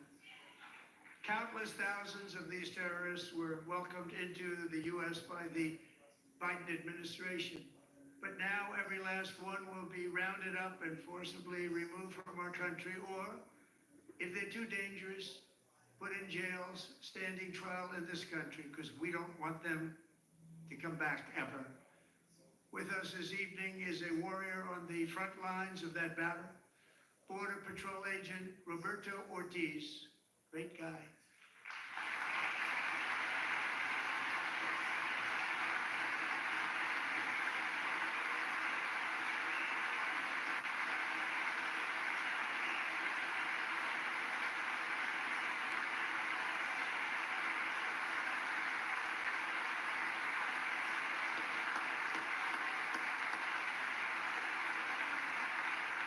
In January, Roberto and another agent were patrolling by the Rio Grande near an area known as Cartel Island. Doesn't sound too nice to me. When heavily armed gunmen started shooting at them, Roberto saw that his partner was totally exposed, at great danger, and he leapt into action, returning fire and providing crucial seconds for his fellow agent to seek safety, just barely. I have some of the prints of that event, and it was not good. Agent Ortiz, we salute you for your great courage and for your line of fire that you took and for the bravery that you showed. We honor you, and we will always honor you. Thank you, Roberto, very much.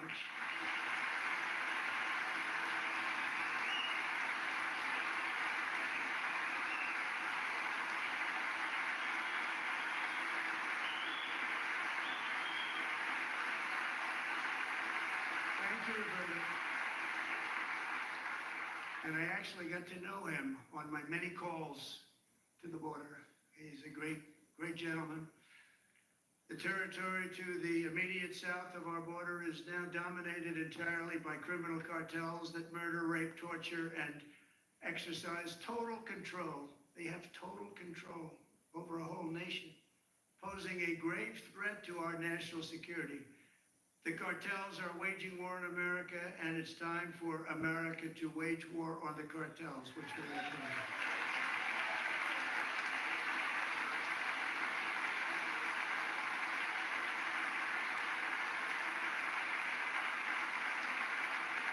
Nights ago, Mexican authorities, because of our tariff policies being imposed on them, think of this, handed over to us 29 of the biggest cartel leaders in their country. That has never happened before. They want to make us happy. First time ever. But we need Mexico and Canada to do much more than they've done, and they have to stop the fentanyl and drugs pouring into the USA. They're going to stop it. I have sent Congress a detailed funding request laying out exactly how we will eliminate these threats to protect our homeland and complete the largest deportation operation in American history, larger even than current record holder President Dwight D. Eisenhower, a moderate man, but someone who believed very strongly in borders. Americans expect Congress to send me this funding without delay so I can sign it into law. So, Mr. Speaker, John Thune, both of you, I hope you're going to be able to do that, Mr. Speaker. Thank you. Mr. Leader, thank you. Thank you very much. And let's get it to me. I'll sign it so fast, you won't even believe it.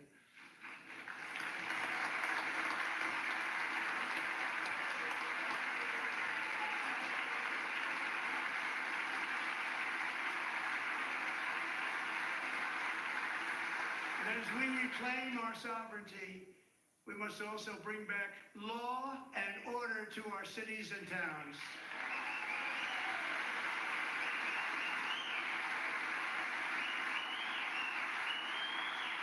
In recent years, our justice system has been turned upside down by radical left lunatics.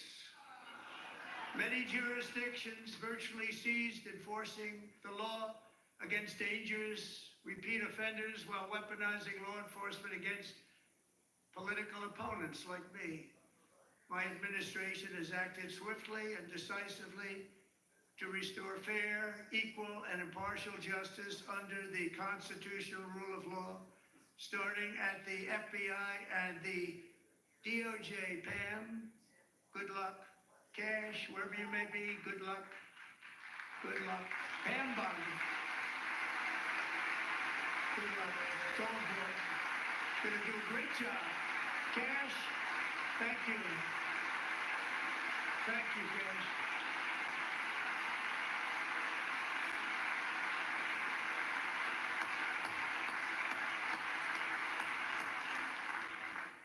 They've already started very strong. They're going to do a fantastic job. You're going to be very proud of them. We're also once again giving our police officers the support, protection, and respect they so dearly deserve. They have to get it. They have such a hard, dangerous job, but we're going to make it less dangerous. The problem is the bad guys don't respect the law, but they're starting to respect it, and they soon will respect it.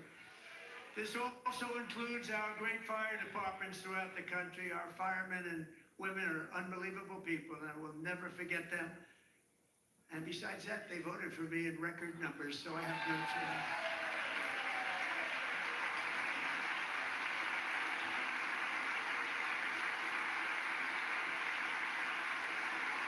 One year ago this month, 31-year-old New York police officer Jonathan Diller, unbelievably wonderful person and a great officer, was gunned down at a traffic stop on Long Island. I went to his funeral. The vicious criminal charged with his murder had 21 prior arrests, and they were rough arrests, too. He was a real bad one. The thug in the seat next to him had 14 prior arrests and went by the name of Killer. He was Killer. He killed other people, they say, a lot of them. I attended Officer Diller's service, and when I met his wife and one-year-old son, Ryan, it was very inspirational, actually. His widow's name is Stephanie, and she is here tonight. Stephanie, thank you very much, Stephanie. Thank you very much.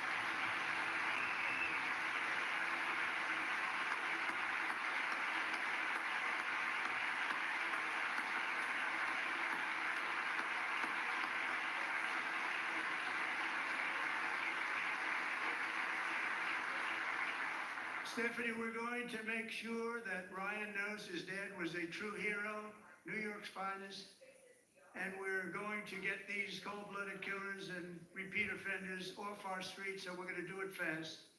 Got to stop it. They get out with 28 arrests. They push people into subway trains.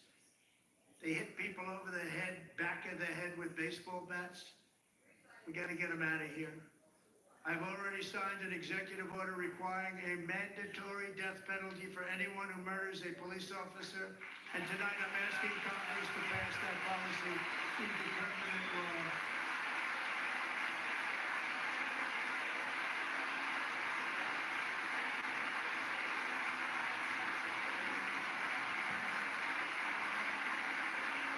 I'm also asking for a new crime bill getting tough on repeat offenders while enhancing protections for America's police officers so they can do their jobs without fear of their lives being totally destroyed.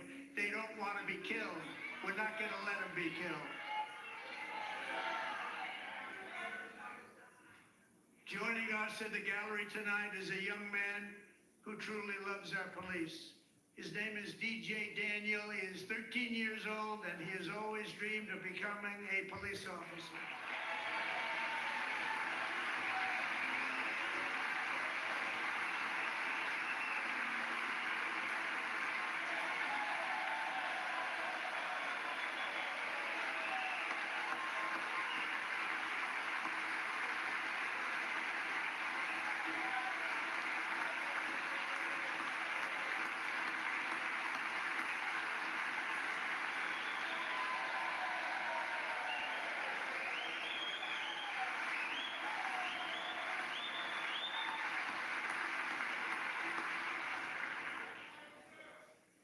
But in 2018, DJ was diagnosed with brain cancer. The doctors gave him 5 months at most to live. That was more than 6 years ago.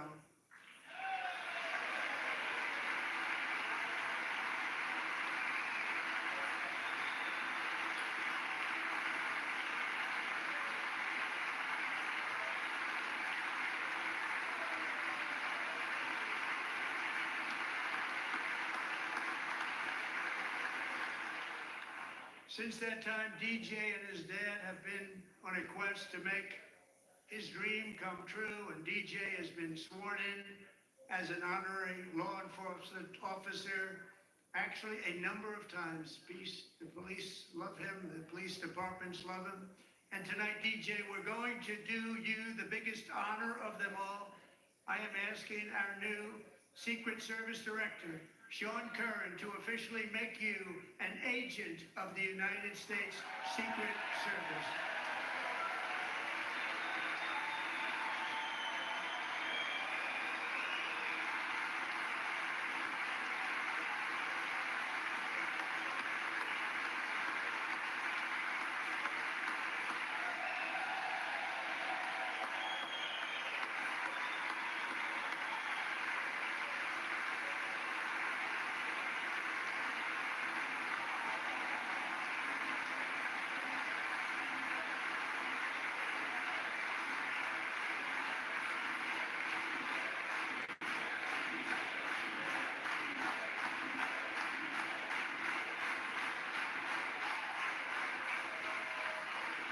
Thank you, DJ. DJ's doctors believe his cancer likely came from a chemical he was exposed to when he was younger. Since 1975, rates of child cancer have increased by more than 40%. Reversing this trend is one of the top priorities for our new presidential commission to make America healthy again, chaired by our new Secretary of Health and Human Services, Robert F. Kennedy, Jr.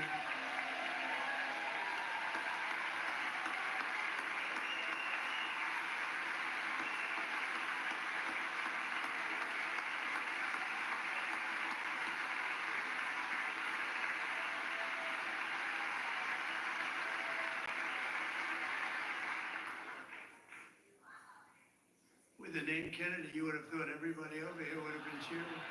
How quickly they forget. Our goal is to get toxins out of our environment, poisons out of our food supply, and keep our children healthy and strong. As an example, not long ago, and you can't even believe these numbers, 1 in 10,000 children had autism, 1 in 10,000. And now it's 1 in 36. There's something wrong, 1 in 36, think of that. So we're gonna find out what it is, and there's nobody better than Bobby and all of the people that are working with you. You have the best to figure out what is going on. Okay, Bobby, good luck. It's a very important job, thank you.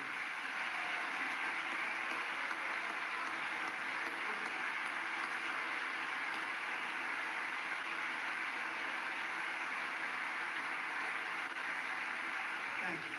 My administration is also working to protect our children from toxic ideologies in our schools. A few years ago, January, Little John and her husband discovered that their daughter's school had secretly socially transitioned their 13-year-old little girl. Teachers and administrators conspired to deceive January and her husband while encouraging her daughter to use a new name and pronouns. They, them pronoun, actually, all without telling January, who is here tonight and is now a courageous advocate against this form of child abuse. January, thank you. Thank you. Thank you, David.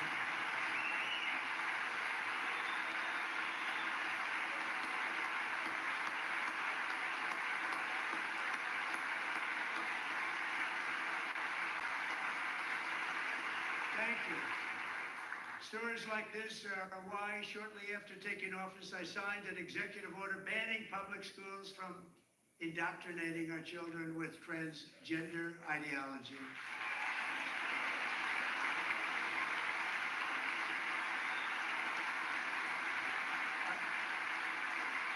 I also signed an order to cut off all taxpayer funding to any institution that engages in the sexual mutilation of our youth.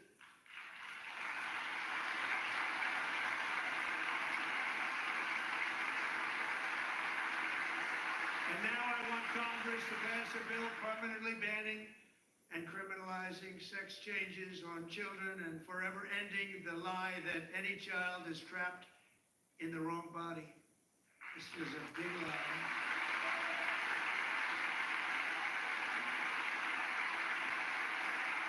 And our message to every child in America is that you are perfect exactly the way God made you.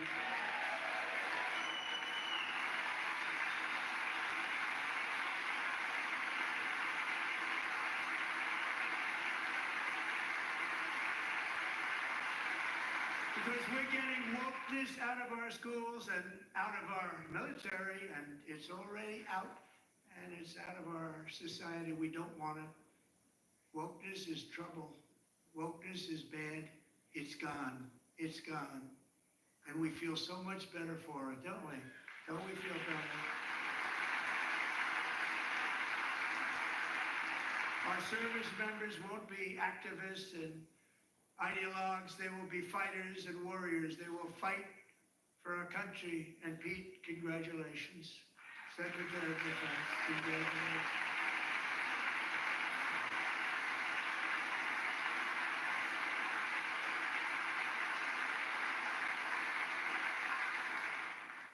not big into the woke movement, I can tell you. I know him well. I am pleased to report that in January, the U.S. Army had its single best recruiting month in 15 years, and that all armed services are having among the best recruiting results ever in the history of our services. What a difference.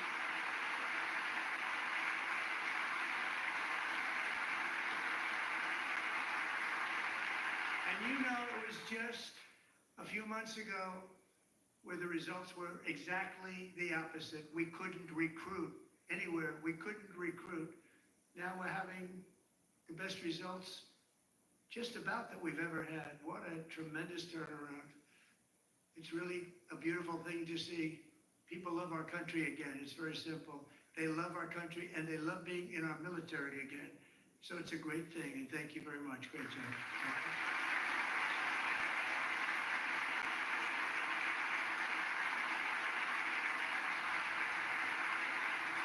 We're joined tonight by a young man, Jason Hartley, who knows the weight of that call of duty.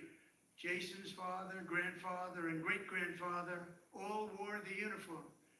Jason tragically lost his dad, who was also a Los Angeles County Sheriff's deputy when he was just a boy, and now he wants to carry on the family legacy of service. Jason is a senior in high school, a six-letter varsity athlete, a really good athlete, they say, a brilliant student with a 4.46, that's good, GPA. And his greatest dream is to attend the U.S. Military Academy at West Point.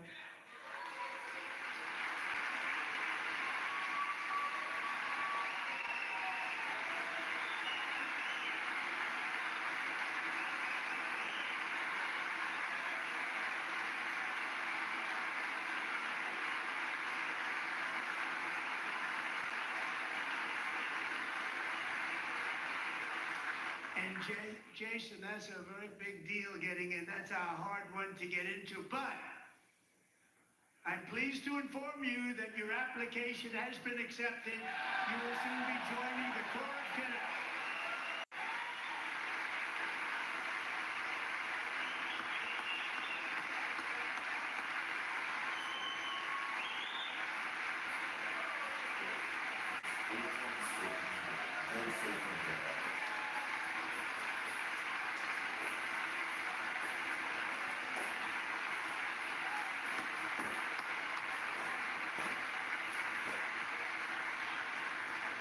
Thank you.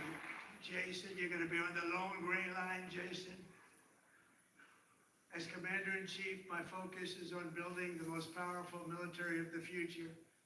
As a first step, I'm asking Congress to fund a state-of-the-art Golden Dome missile defense shield to protect our homeland, all made in the USA.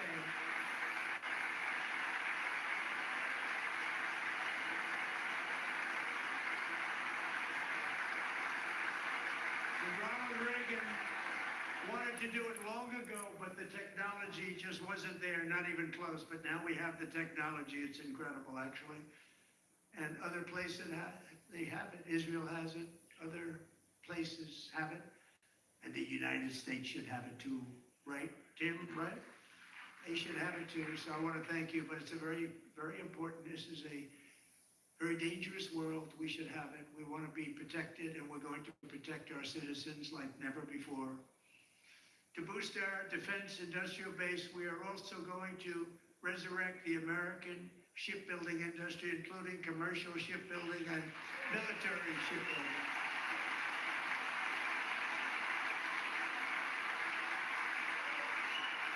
And for that purpose, I am announcing tonight that we will create a new Office of Shipbuilding in the White House and offer special tax incentives to bring this industry home to America where it belongs. We used to make so many ships.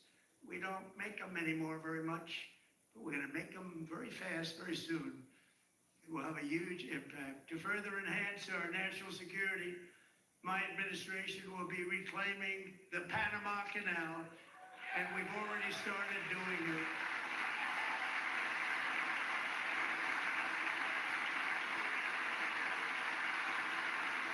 Just today, a large American company announced they are buying both ports around the Panama Canal, and lots of other things having to do with the Panama Canal and a couple of other canals. The Panama Canal was built by Americans for Americans, not for others, but others could use it. But it was built at tremendous cost of American blood and treasure. 38,000 workers died building the Panama Canal. They died of malaria, they died of snake bites and mosquitoes. Not a nice place to work. They paid them very highly to go there, knowing there was a 25% chance that they would die. The most expensive project also that was ever built in our country's history, if you bring it up to modern day costs. It was given away by the Carter administration for $1, but that agreement has been violated very severely. We didn't give it to China. We gave it to Panama, and we're taking it back.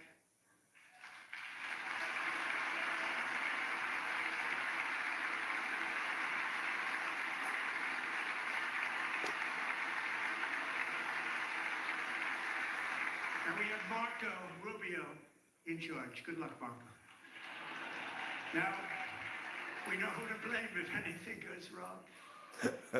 Marco's been amazing, and he's going to do a great job. Think of it, he got 100 votes. You know, he was approved with actually 99, but the 100th was this gentleman, and I feel very certain. So let's assume he got 100 votes, and I'm either very, very happy about that, or I'm very concerned about it. But he's already proven, I mean, he's a great gentleman. He's respected by everybody, and we appreciate you voting for Marco. He's going to do a fantastic job. Thank you. Thank you. He's doing a great job. Florida boy. And I also have a message tonight for the incredible people of Greenland. We strongly support your right to determine your own future. And if you choose, we welcome you into the United States of America. We need Greenland for national security and even international security, and we're working with everybody involved to try and get it. But we need it really for international world security, and I think we're going to get it. One way or the other, we're going to get it. We will keep you safe. We will make you rich, and together we will take Greenland to heights like you have never thought possible before. It's a very small population, but very, very large piece of land, and very, very important for military security. America is once again standing strong against the forces of radical Islamic terrorism.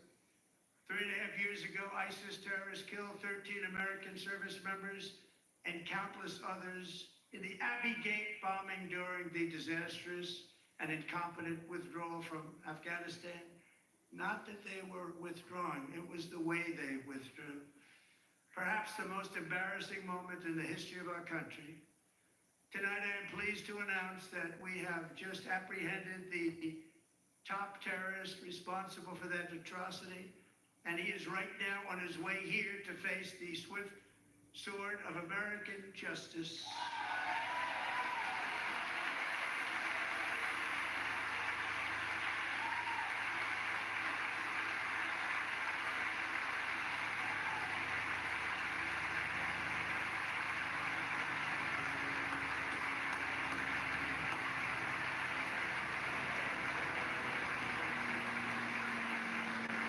Thank especially the government of Pakistan for helping arrest this monster.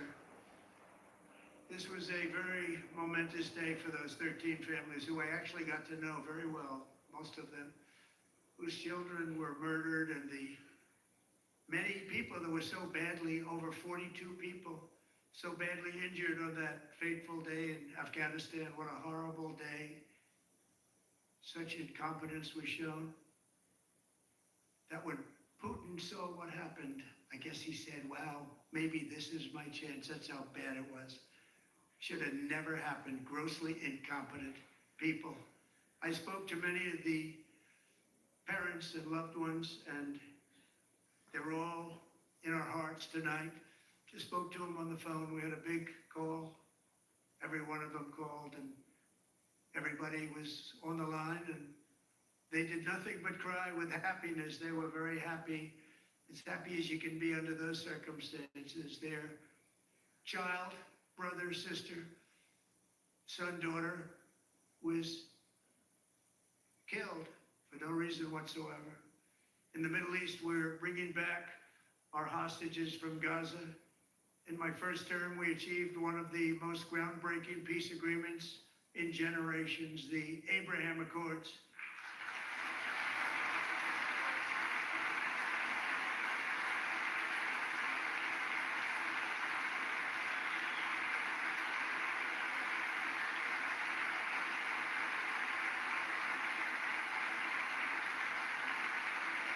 And now we're going to build on that foundation to create a more peaceful and prosperous future for the entire region. A lot of things are happening in the Middle East. People have been talking about that so much lately with everything going on with Ukraine and Russia. A lot of things are happening in the Middle East. It's a rough neighborhood, actually. I'm also working tirelessly to end the savage conflict in Ukraine. Millions of Ukrainians and Russians have been needlessly killed or wounded in this horrific and brutal conflict with no end in sight. The United States has sent hundreds of billions of dollars to support Ukraine's defense. With no security, with no anything.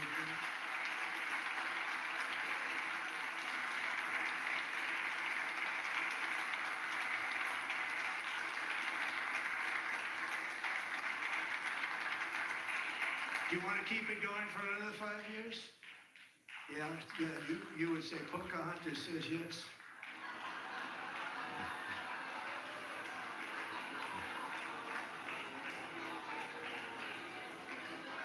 Yeah, Pocahontas says yes. 2,000 people are being killed every single week. More than that. They're Russian young people, they're Ukrainian young people. They're not Americans, but I want it to stop. Meanwhile, Europe has sadly spent more money buying Russian oil and gas than they have spent on defending Ukraine, by far. Think of that. They've spent more buying Russian oil and gas than they have defending. And we've spent perhaps $350 billion, like taking candy from a baby. That's what happened. And they've spent $100 billion. What a difference that is. And we have an ocean separating us, and they don't. But we're getting along very well with them, and lots of good things are happening. Biden has authorized more money in this fight than Europe has spent by billions and billions of dollars. It's hard to believe that they wouldn't have stopped it and said at some point, come on, let's equalize. You got to be equal to us. That didn't happen. Earlier today, I received an important letter from President Zelensky of Ukraine. The letter reads, Ukraine is ready to come to the negotiating table as soon as possible to bring lasting peace closer. Nobody wants peace more than the Ukrainians, he said. My team and I stand ready to work under President Trump's strong leadership to get a peace that lasts. We do really value how much America has done to help Ukraine maintain its sovereignty and independence. Regarding the agreement on minerals and security, Ukraine is ready to sign it at any time that is convenient for you. I appreciate that he sent this letter, just got it a little while ago. Simultaneously, we've had serious discussions with Russia and have received strong signals that they are ready for peace. Wouldn't that be beautiful? Wouldn't that be beautiful?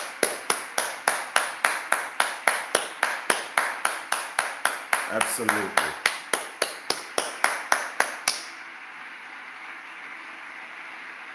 Amen. Wouldn't that be beautiful? Amen. Keep alive a whole generation of people. It's time to stop this madness. It's time to halt the killing. It's time to end this senseless war. If you want to end wars, you have to talk to both sides. Nearly 4 years ago, amid rising tensions, a history teacher named Mark Fogel was detained in Russia and sentenced to 14 years in a penal colony. Rough stuff. The previous administration barely lifted a finger to help him. They knew he was innocent, but they had no idea where to begin. But last summer, I promised his 95-year-old mother, Malphine, that we would bring her boy safely back home. Man, that warms my After heart, 22 man. days in office, I did just that. Who spent my whole career protecting our homeland, every country deserves to know who and what is coming across its border. Period. Democrats and Republicans should all be for that. But securing the border without actually fixing our broken immigration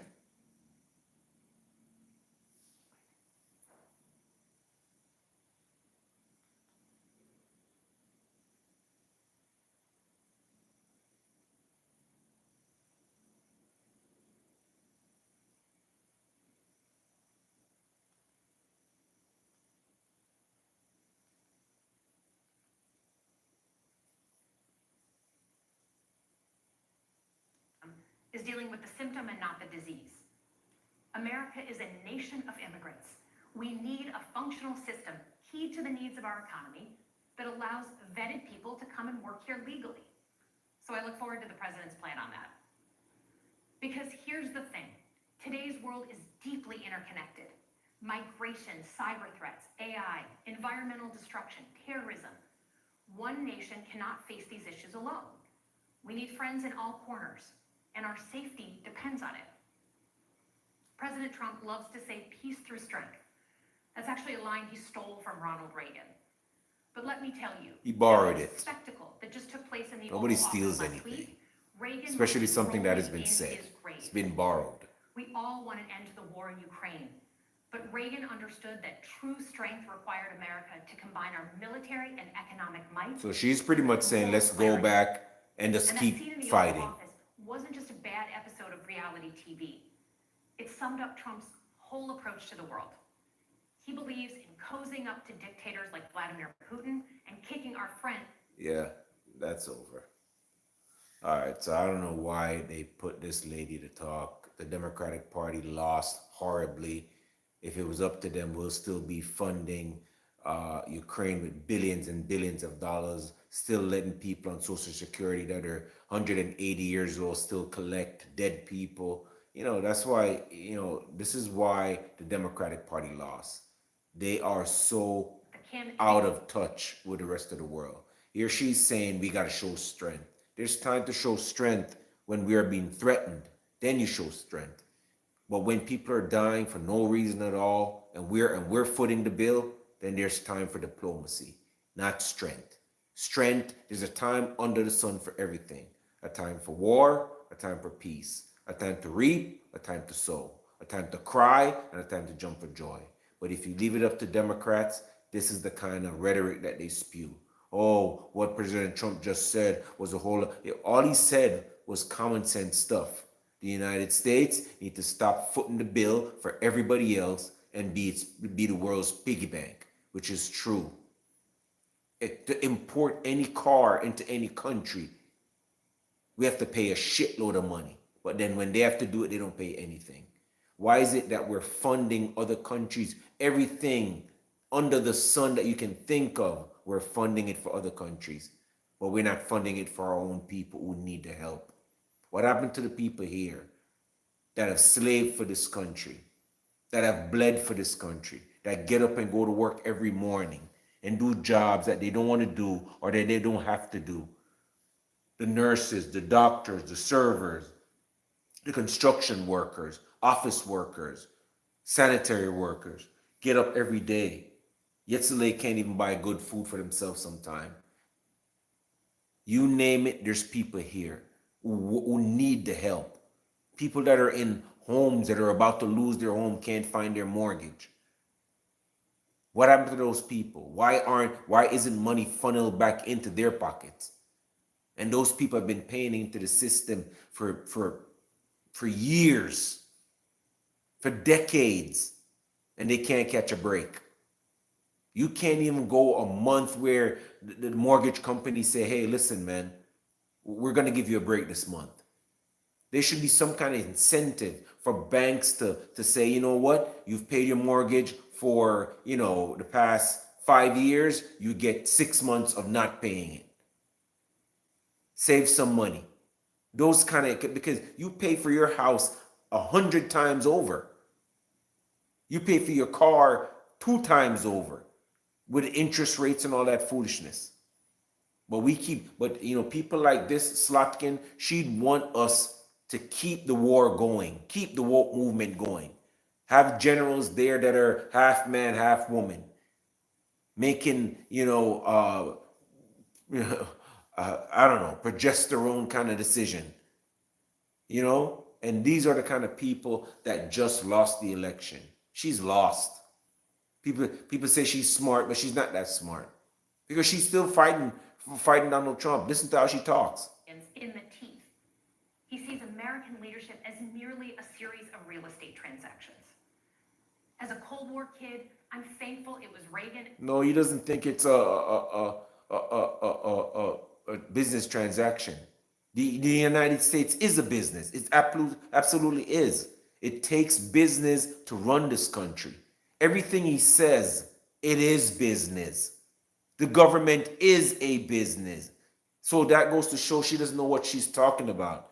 This is the problem. A lot of time we first of all, I have a master's in criminal justice and political science, so I'm not just winging this shit. All right. A lot of times these politicians, they get elected, they're nobodies. Some of them, they're good orators, meaning that they speak very well. They're in the right positions. Their parents were in the right position. They know the right people. They work their way up and they get into these positions. A lot of these people, man, to be honest, back in college, they were losers.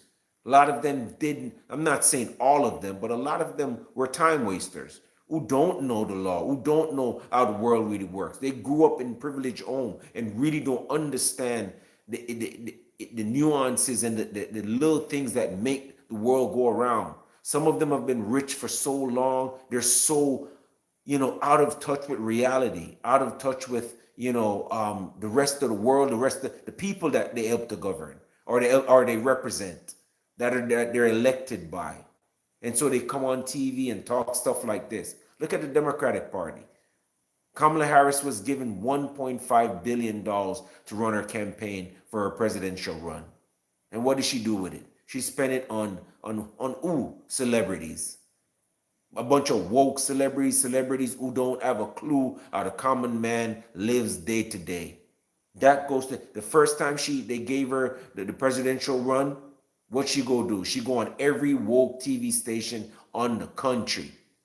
A bunch of foolishness dumping money into entertainment. And that is the Democratic Party. A lot of, smokes and fireworks on the side to fool you. To tell you every day you need to band your stomach and tie and girdle your stomach and work hard and pay more taxes so the United States can go on. While they do what? Dump money into Ukraine. Tell me one point in time in history when Ukraine dumped money or offered any money to the United States or the American people. When they were prosperous, when they were doing well. My ex-wife is European. And she thinks everything in Europe tastes better than everything in America. She thinks that everything that's made in Europe is better than everything in America. But yet still, they want to move here. Yet still, they can't even afford things in their own country. Barely. So these are the type of people we should stay away from. Slotkin, Democratic, congresswoman from wherever the hell is from, Michigan. You have no clue what you're talking about, Ms. Slotkin. You know what I mean? President Trump does speak common sense. It is. Why wouldn't you want? Now, let me ask a group of questions. Why wouldn't you want other countries to come in and build on your infrastructure? Why wouldn't you want them to hire more Americans and boost the economy? Why would you want to keep giving a country that's fighting a losing war billions of dollars? It makes no sense. Why would you want to have kids that don't even know how old they really are to have gender changes? Why would you do that? That makes absolutely no sense. And these are the kind of decisions they wanted to win the presidential election to make a mockery of our country. Other countries were laughing at us. Other countries are made out of morals. All right? You go to like Poland, even in Russia. Say whatever you want to say about Russia. You know, certain things they're not gonna put at the forefront for their citizens. They're not gonna let nobody, you know, give their kids, minors, the right to cut off their penises and their vaginas just because they think that they might be a boy or a girl at adolescence age. Who does that? Huh? Who doesn't prioritize their own country's security? I don't understand how the Democratic Party can see that if you flood our country, right, with immigrants, people who have not been vetted properly.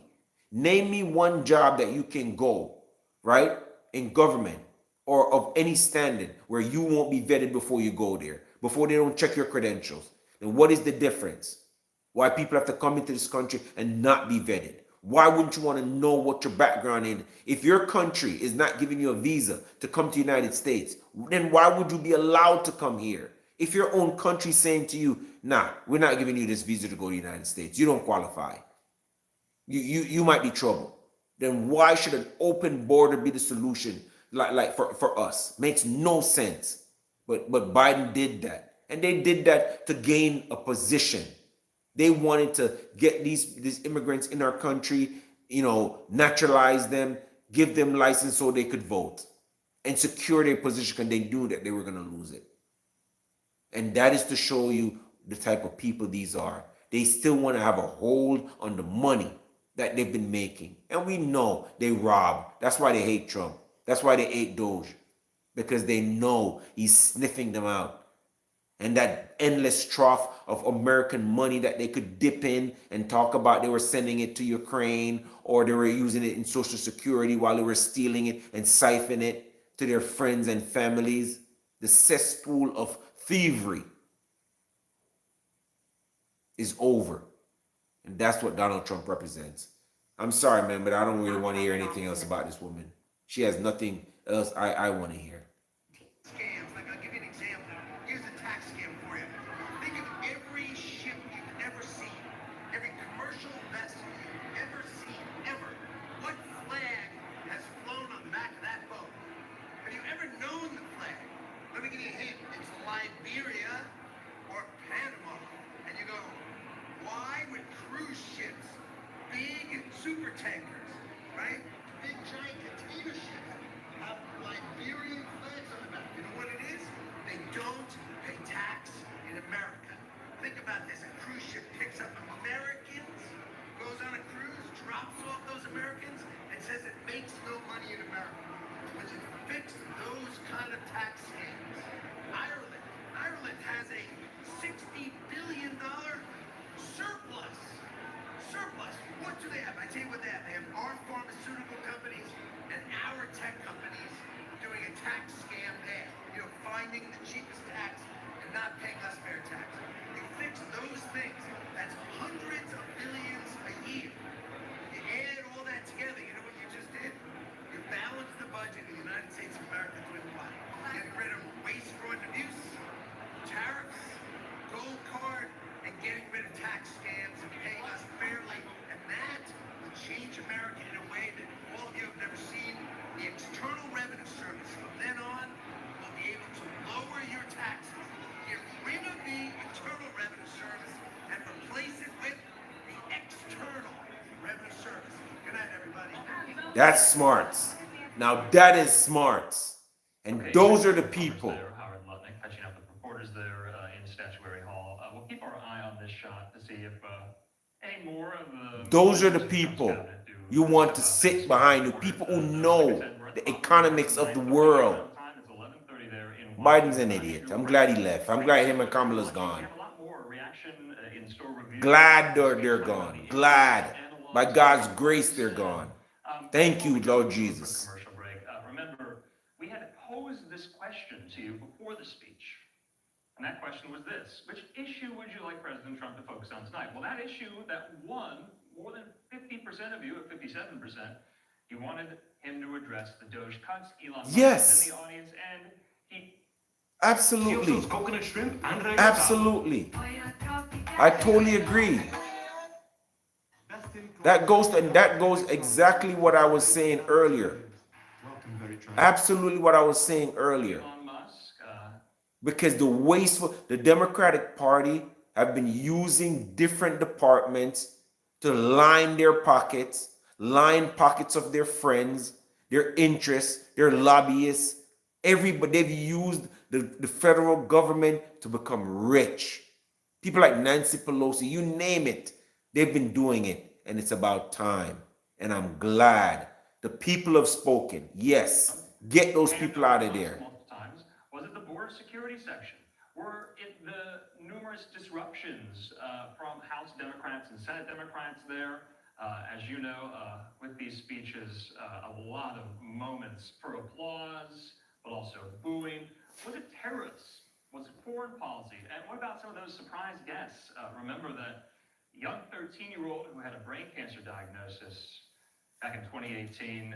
He became an unofficial or official member of the Secret Service. That was kind of cool and cute. We also heard from the president that he told a young high school student that he had just been accepted into the U.S. military academy there at West Point. So was it moments like that that you found compelling and also cute there? You can go to that QR code there, scan it with your phone if you want to vote. You can also visit that website, livenowfox.com/connect. And some of you are already voting right now. We appreciate it. So we're going to keep track of this. This is our post-speech question. Don't go anywhere. More speech analysis where that came from on this Tuesday night when we come back.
And welcome back here to Live Now from Fox. I'm Andrew Kraft. We still have our live picture there in Statuary Hall, right outside of the House chamber there. We're following all this reaction. Remember, we wanted to hear from you. We're going to pose you the question yet again here. Which moment from President Trump's speech caught your attention? Was it the Doge part or the border security and immigration part? What about some of those disruptions? What about tariffs or foreign policy? Were some of those surprise guests? Well, speaking of some of those surprise guests, I want to put this up, no doubt, this tug at the heartstrings. Nancy Mace, the Republican from South Carolina, posting the video there saying, "Wow, welcome to the Secret Service, Agent DJ." She says, "Who's cutting onions?"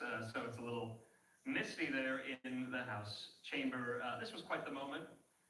And the acting director of the Secret Service, Sean Curran, came up and bestowed this badge, the Secret Service badge, there to little DJ, 13 years old, a survivor of cancer.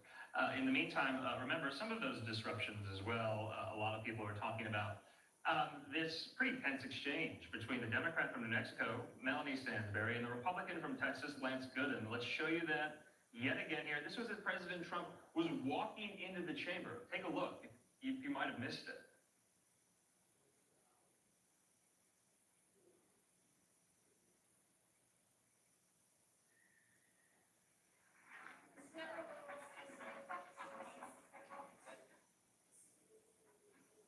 Okay, so not sure what's happening with the sound on this, but you see there Lance Gooden, the Republican from Texas.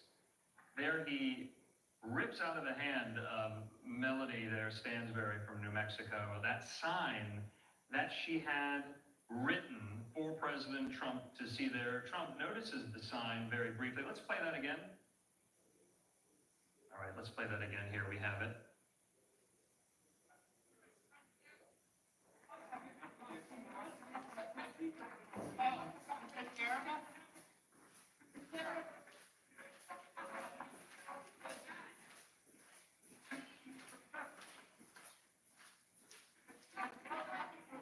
All right, we apologize about the sound there, but Lance Gooden there, the Republican from Texas, rips it out of Stansbury's hand, Stansbury with the sign that says, "This is not normal." So I wanted to make sure we showed you that. Yet another moment, though, a lot of people were talking about. Remember, this happened early on in the speech. It was very raucous. It was very rowdy, coming from a majority of these House Democrats, shouting there at the president, so much so that the House Speaker, Mike Johnson, had to gavel the chamber into order to get order because it was so disruptive, so much so that the congressman from Texas, the Democrat, Al Green, was escorted out of the chamber by the Sergeant of Arms here. Let's listen. Just 1 month gain ever recorded, a 41-point jump.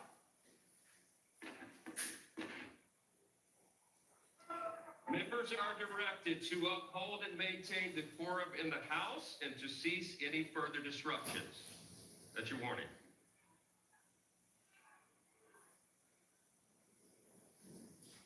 Members are engaging in willful and continuing breach of the quorum, and the chair is prepared to direct the Sergeant at Arms to restore order to the joint session.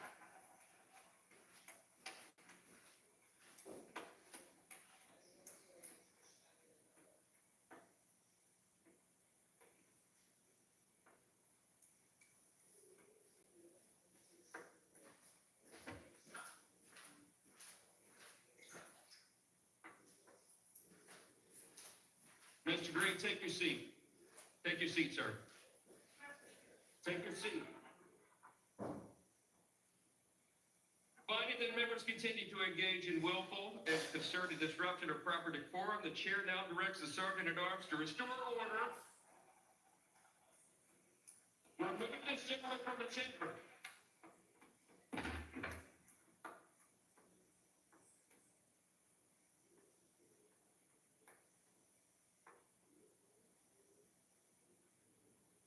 Okay, so wanted to show you this yet again as the Sergeant at Arms there took Al Green, the congressman, out of the chamber, escorting him out due to these antics. So that was a major focal point there of the beginning of President Trump's speech, so much so that the president was interrupted and paused the speech while this all unfolded there on the House floor. I want to put this up.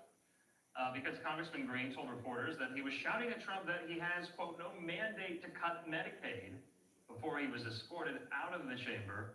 Green says he's also working on my articles of impeachment. Remember, we brought you that news, that he had issued and implemented articles of impeachment against Trump not too long ago here. So remember, we have some of these live pictures still on the House floor, but also there off the floor in Statuary Hall, including from Republican of Tennessee, the member of Congress, Tim Burchett, catching up with reporters. Let's listen. American territories, our military, protecting us, protecting our border. I think it was protecting our health. When was the last time you were president got there and say you start limiting chemicals? Something is going on. I appreciate your time. Big, good luck. Critical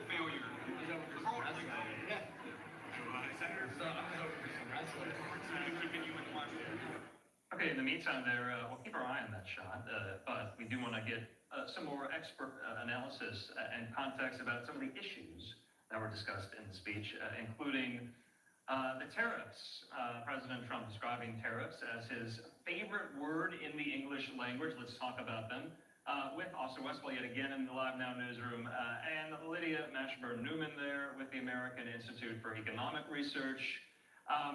Austin, I'll let you pose the question there to Lydia, but Trump was somewhat bullish about these tariff ideas. Remember, they just went into place last night at midnight against Canada and Mexico, but it seemed like he was leaving the room open for interpretation that these could have some short-term impacts for the American people. Austin. Andrew, I'll read the quote verbatim. He said, "It's happening and it will happen rather quickly.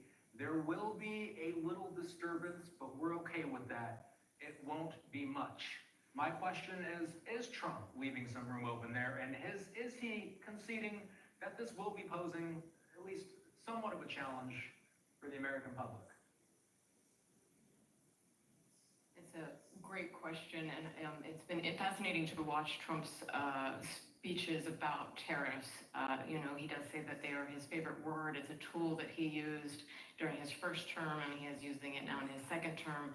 His goal seems to be to get Canada, or ostensibly has been to get Canada and Mexico to concede to some of his concerns related to border security issues and the transportation of drugs, especially fentanyl, across the border. And it's interesting to see him now discussing it more from an economic standpoint.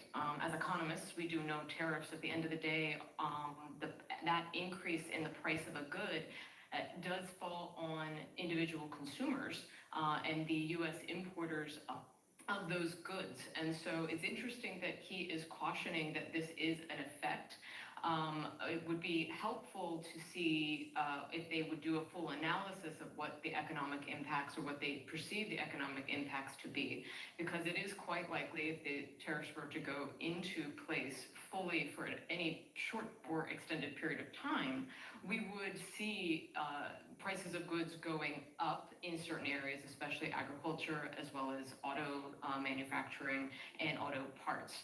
And so I think it is really important to consider these impacts of the tariffs, and it's helpful that Trump is acknowledging them. And so I hope that he is doing the calculus appropriately to see that it is worth putting on.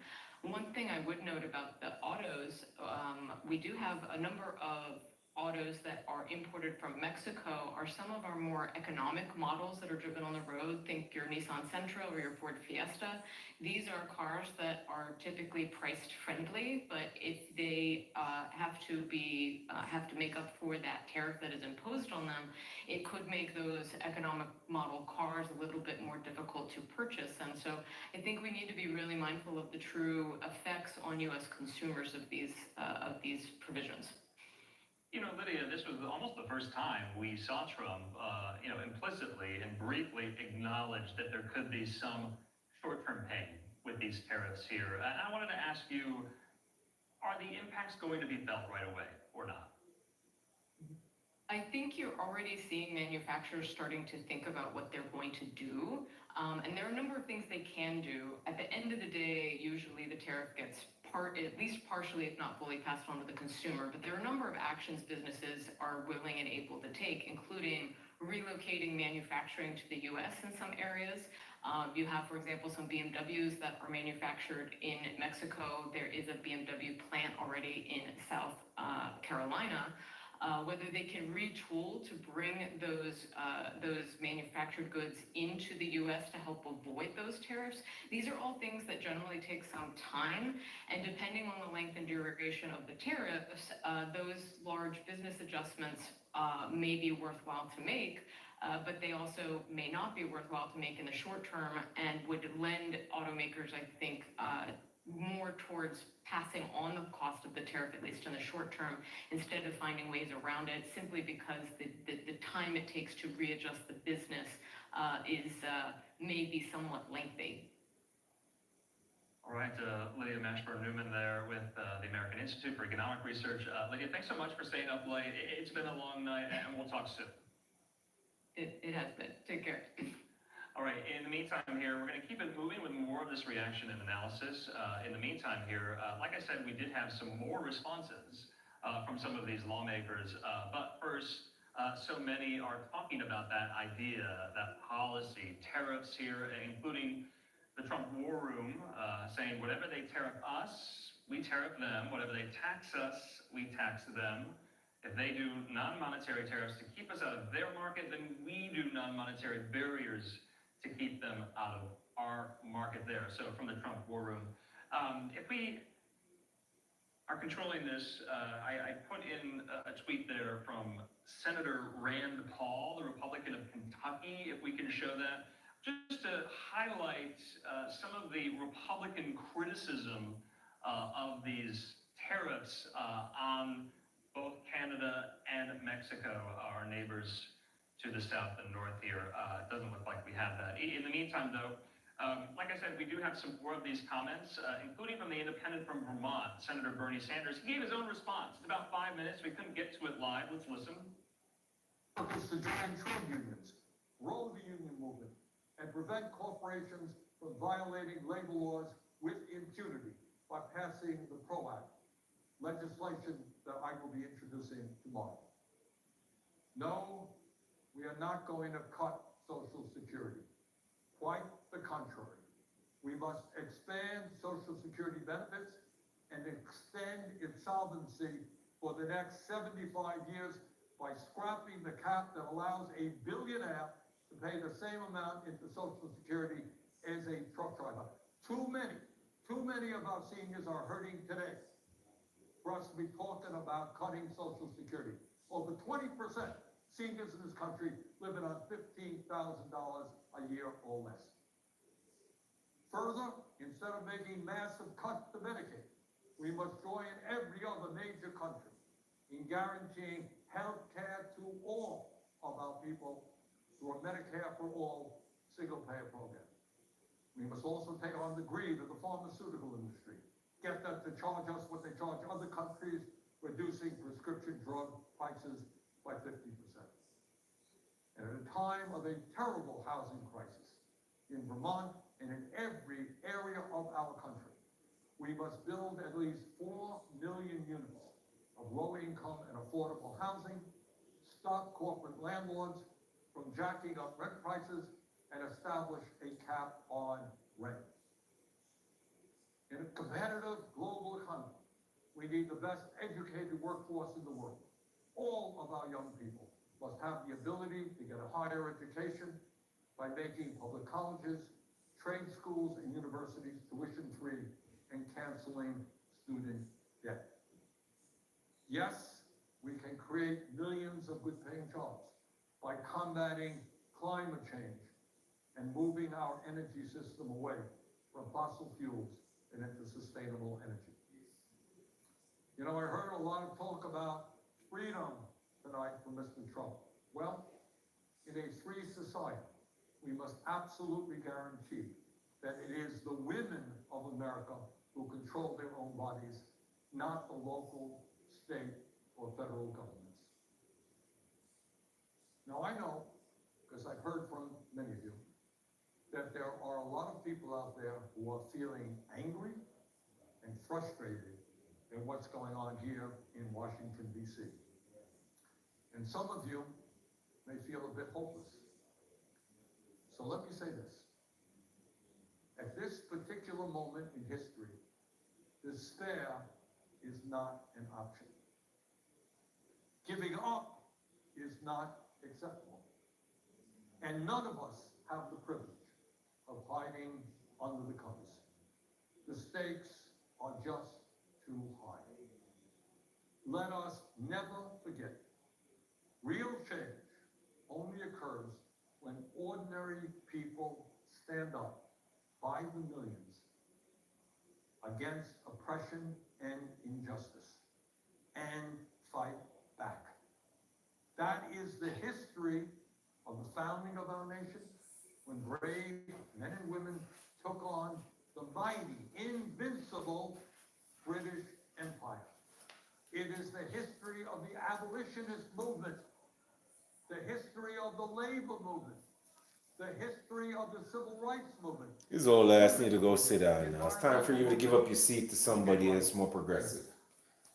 Half of these people need to get out of Congress. The oligarchs are enormously powerful. I deal with them every day, I know that. Yes, they have endless amounts of money. Yes, they control our economy, and they own much of the media.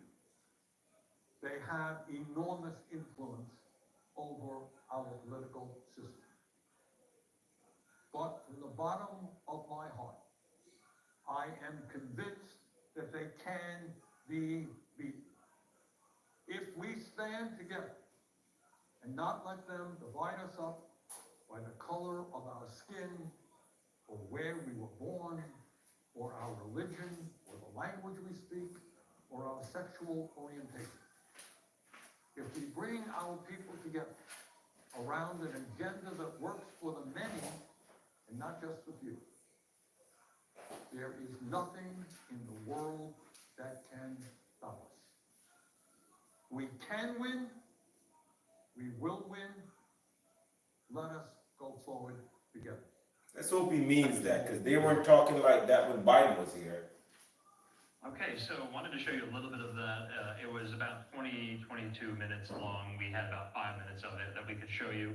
But the independent from Vermont, the progressive Senator Bernie Sanders, with his own response there, echoing some of the sentiments that we heard from Democratic Senator Alyssa Slotkin there with the official rebuttal.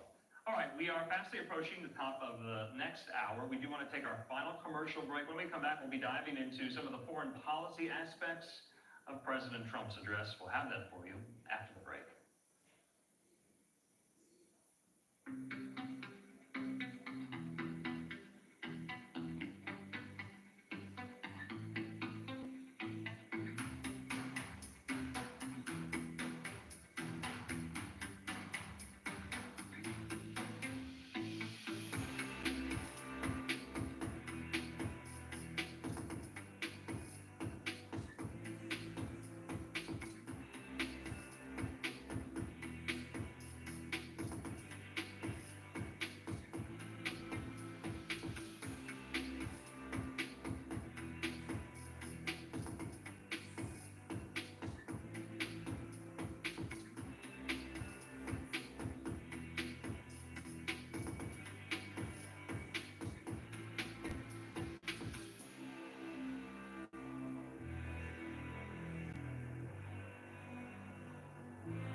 And welcome back here to Live Now from Fox. I'm Andrew Kraft. Thanks for being with us here. Nearing midnight there in Washington. We still have some of our live pictures there in Statuary Hall outside the House floor. And so in the meantime, we've been hearing, though, from some of our reporters who've been covering this speech alongside us there in Washington, including our colleague, Fox's Caroline Shively, with this recap. Let's watch. 6 weeks into his second term, President Trump lays out his vision for the next 4 years. In this address to a joint session of Congress, President Trump played up his accomplishments and defended a sweeping agenda. We have accomplished more in 43 days than most administrations accomplished in 4 years or 8 years. Just moments into the address, Mr. Green, take your seat. Take your seat, sir. House Speaker Mike Johnson ordered Democratic Congressman Al Green of Texas thrown out of the chamber after he repeatedly interrupted the president. From ending DEI programs to the dismantling of USAID and the firing of federal workers via DOGE cuts, President Trump pushed back against critics, saying he's gone too far. My administration is fighting to deliver the change America needs to bring a future that America deserves. But the president's vision comes as the nation remains divided by economic uncertainty amid new tariffs against Canada, Mexico, and China. Whatever they tax us, we will tax them. After a campaign focused on curbing illegal immigration, he called on the Republican-controlled Congress to pass more border security funding. Illegal border crossings last month were by far the lowest ever recorded, ever. Freshman Senator Alyssa Slotkin of Michigan delivering the Democratic response. For those keeping score, the national debt is going up, not down. And if he's not careful, he could walk us right into a recession. President Trump is scheduled to meet with a group of House conservatives on Wednesday about a stopgap spending bill, hoping to avert a government shutdown that could come less than 2 weeks from now. On Capitol Hill, Caroline Shively, Fox News. Caroline, thanks so much. In the meantime here, we want to get into more of the issue-based aspects of the speech. We were talking about tariffs. We were talking about also, remember, those highlights, those key moments that are going viral on social media. But what about foreign policy? Mentions of the Israel-Hamas war and the Russia-Ukraine war. Let's talk about those very mentions with none other than my colleague again, Austin Westfall here in the Live Now newsroom, and our colleague as well and friend, national security analyst and expert, and retired Marine intelligence officer, Hal Kemper here. Hal, I'll start, and we'll start on Russia and Ukraine here. After quite a contrite, lengthy post on social media by Zelensky today, how did Trump respond there in his speech to that? Well, Andrew, I thought he responded very well, and we talked about this on the air that, we didn't know how long this rift was going to go on. The events that took place, the Oval Office last Friday, all the things that happened this weekend. But the sense was, and President Zelensky had been pretty consistent all along saying he was interested in doing this, quote, minerals deal, this economic package. He had made some comments about the war could go on for a very long time. He was got a very stern rebuke from President Trump on that for saying that, as if Zelensky wasn't dedicated to peace. And then this letter that was sent to President Trump where he's talking about wanting peace, wants to sign the agreement right now. And the fact that he brought that up in the way that he did in that speech to a joint session of Congress tells me that this, I don't know if you want to call it an impasse, certainly a postponement, if you will, of what's going on, that this is going to move on. We're going to see a change in terms of what's happening. So let's head to the Middle East. We'll talk about Gaza in a moment, but he did make an announcement today. He announced that the top terrorist involved in the attack at the Kabul airport during the Biden administration's pull out of Afghanistan has been captured. What did we learn today, Hal? Well, that's Mohammed Sharafillah. He's also known as Jaffer. That's his operational name. Whether he was the very top, that's you could talk about that, whether where he was in the pecking order. But he was a very senior planner in ISIS-K, or ISIS of Khorasan.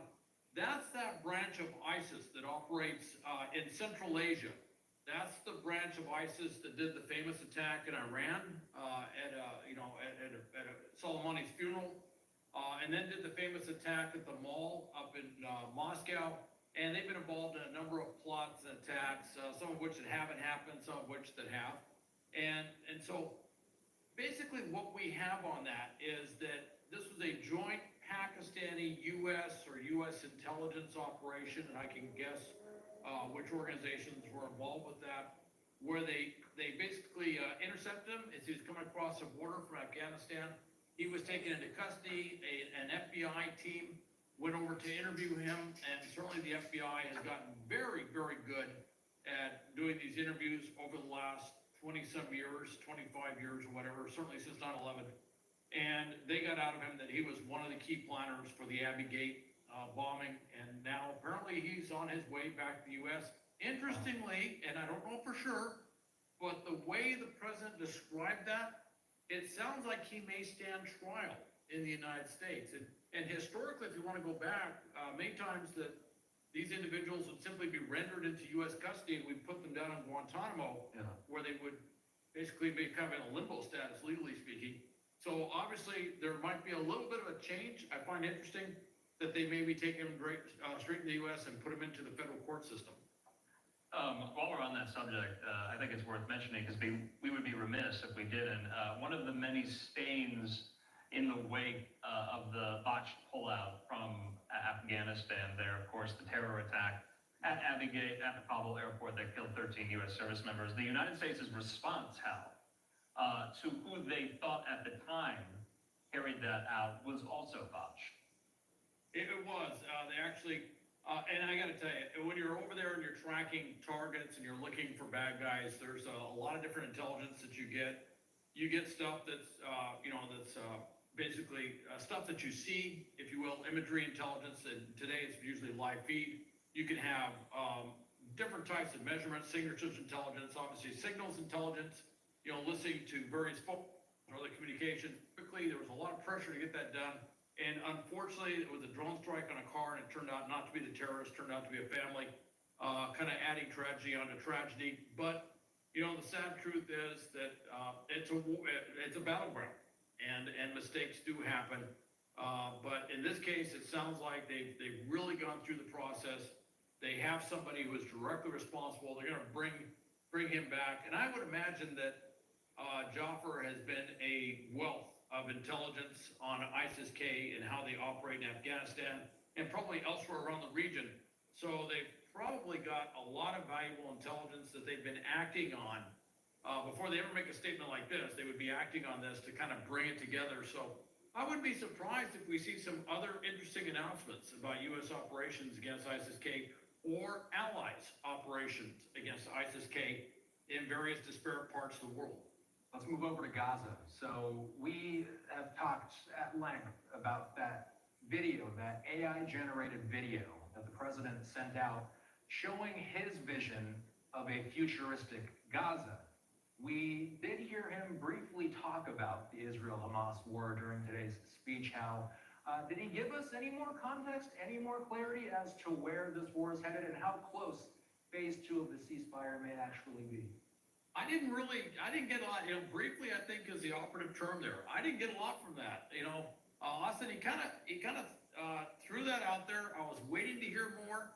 I didn't hear a lot. Now, what I will say is in the background on this, as you may recall, the Arab League has been meeting in Cairo, and there is now a formal Arab League proposal led by Egypt on doing rebuilding. I think it's $59 billion in funds for the Middle East.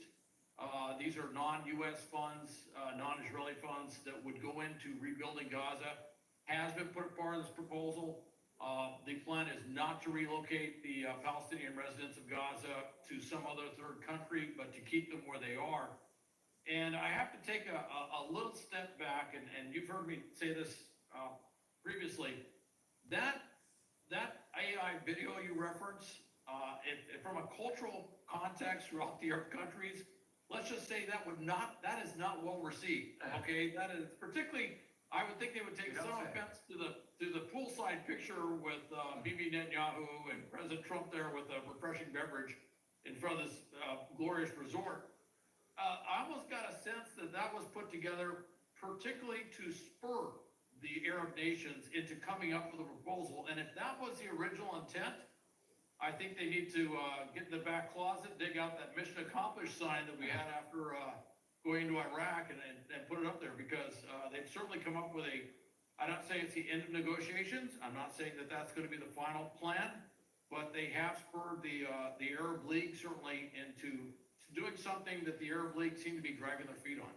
Hal, just lastly, we want to mention this. This was a piece of news in the speech. The president saying that he's creating within the White House an office of shipbuilding. Now, I would imagine this was music to your ears. This is a drum that you have been banging for years, that the United States military and other outfits need to shore up and increase production of not just military vessels, but commercial ones as well. What do you think of that idea, and will it make a difference? Well, as you know, I do a lot of things in the maritime security realm, travel around the world, work with other countries in this area.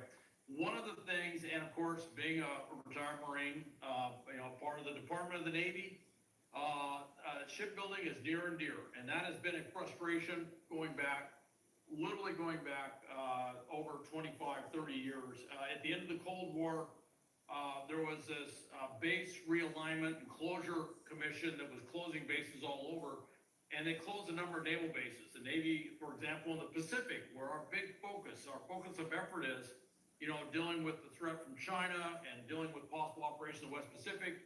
Well, we closed most of our shipyards. We had one in Los Angeles, Long Beach area. We at the big port there, the biggest port in North America. We had one in San Francisco, fantastic port there. We closed all those naval facilities, but particularly the naval shipyards. And then if you look all around the country, these naval shipyards have been closing and closing and closing. And we don't have enough shipyards to build the commercial ships that we need. And we're barely have enough to deal with the Navy requirements. And if we want to expand the Navy, as we've been talking about, building more ships, we just don't have those shipyards. So this is long overdue, doing something, and it needs something at that level. This was a crisis that nobody was talking about. It needs to be something done at that level. And the other thing too, is you kind of heard this afterwards, this flag of convenience stuff with commercial vessels, where countries flag commercial vessels, and you got cruise ships that literally leave from America, come back from America, and they're under a foreign flag, whether it's Panama or Liberia or something like that. It sounds like they're going to kind of address that in a larger shipping sort of thing, because that goes into tax revenues. That's why they fly under those foreign flags. And you may have heard a word or two, maybe one, that President Trump said about taxes. I'm not sure if that was in the speech somewhere, but I thought I heard it once or twice, that he wants to increase tax revenue. So I imagine that's going to fall. It's not a shipbuilding issue, although it kind of can become a shipbuilding issue. Okay. And I'm sure that's going to be something they talk about. So you and I were texting offline, and you brought up two main points of discussion. And I think some people will be curious to know, are we moving any closer to taking more control over the Panama Canal? And what's the deal with Greenland now? Do we get any more context? I got to tell you, the Panama Canal comments really caught me by surprise last night. I heard that and I'm like, wow. I'm not sure if we're going in there or not. What I am hearing, though, is apparently there's some deal in place, and that kind of ties into it. As of this morning, the one big issue is, Panama says we're going to divest these Hong Kong-owned company ports on the Pacific and Atlantic sides that had this tremendous control, vantage point, everything down there, which gave them a high degree of influence on all the canal operations. And they were going to go to another ownership, and one of the ownership was a Singapore-based company. Well, it turns out, in the world of mergers and acquisitions, the Singapore-based company had been acquired by a Chinese-owned company. So that deal was going nowhere. The U.S. had been protesting that. Now it sounds like there's something with a U.S.-owned company that's going to go in there to take over those vital shipyards, and they are critically placed within those two ports at each end. And also, I wouldn't be surprised if there's something done with that bridge, which is going over the canal, that new bridge. So it sounds like there's something big there. Now, on the Greenland side, all right, and I'm sure there's some in Denmark who think things are rotten, all right, if I may say so. But on the Denmark side, what is kind of transpiring here is there has been for quite some time, it is an autonomously run territory. It's not completely sovereign, but it's under Denmark, but it has been self-governed for a very, very long time. There is an independence movement there that says break away from Denmark altogether, all right? And they're looking at that. They're not a big population, very small population, about 50-some thousand people. One of the things they're looking at is a U.S. model that we have in the Pacific called the Compact of Free Association. We had U.S. territories in the Pacific, Palau, Micronesia, Marshall Islands, that we kept going into like the 80s, and I think the last one was maybe sometime in the 80s, they became independent territories.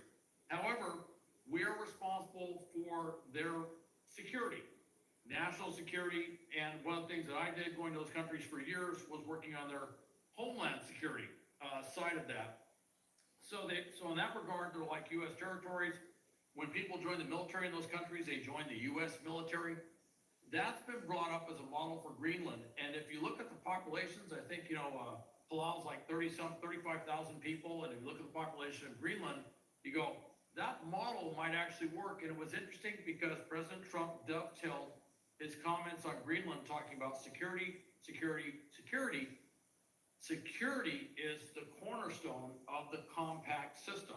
Yeah. So if Greenland was to break away completely independent from Denmark, they could then enter into a compact with the U.S. Wouldn't make them a U.S. territory per se, but it would make them a U.S. country or whatever location where we are primarily responsible for their security matters. I see. That's something that's being talked about. Yeah, the Washington Post has it as such that Trump declared his desire to claim Greenland, the laughter in the chamber, saying no modern president has tried to expand the size of U.S. territory, and Danish and Greenlandic policymakers believe Trump is entirely serious. Hal Kemper, as always, Austin Westfall, good to see you as always. Thanks for being with us tonight. Let's slide away for yet another quick commercial break, our first one of this hour, and then more reaction, more analysis where that came from in 2 minutes.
And welcome back here to Live Now from Fox. I'm Andrew Kraft. I just want to thank all of you for choosing Live Now as we watched the speech alongside you and providing you all the context and analysis both before and after the speech. Remember, we posed this question to you after the speech here, and a lot of you have chimed in. About 6,000 of you have chimed in.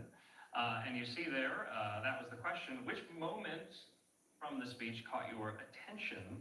And it seems like those surprise guests caught your attention the most there. Austin Westfall yet again with me here.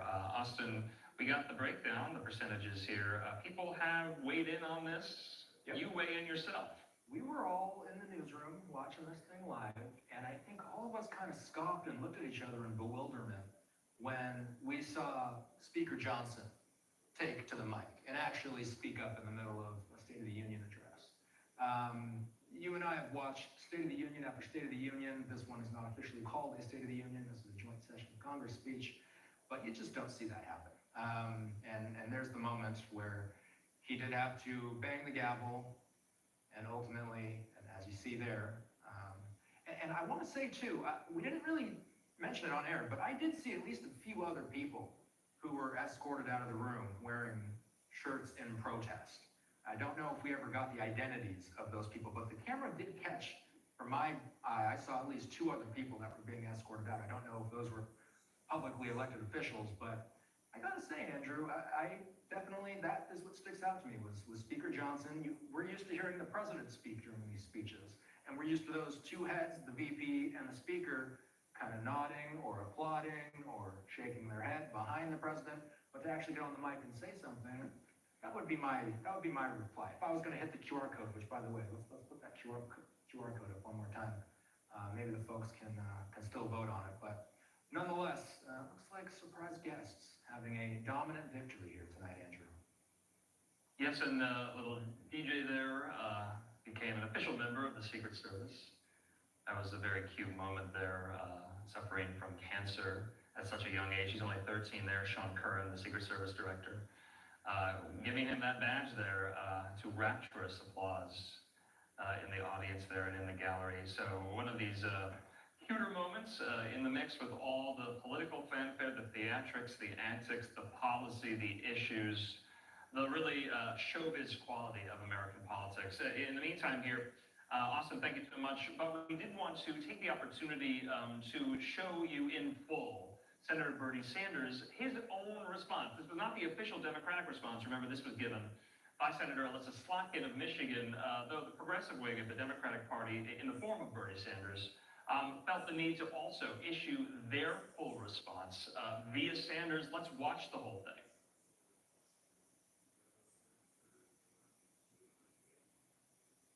That tonight, you say something that is grossly false, say it over and over again, and have right-wing social media blast it out endless times until people actually believe it.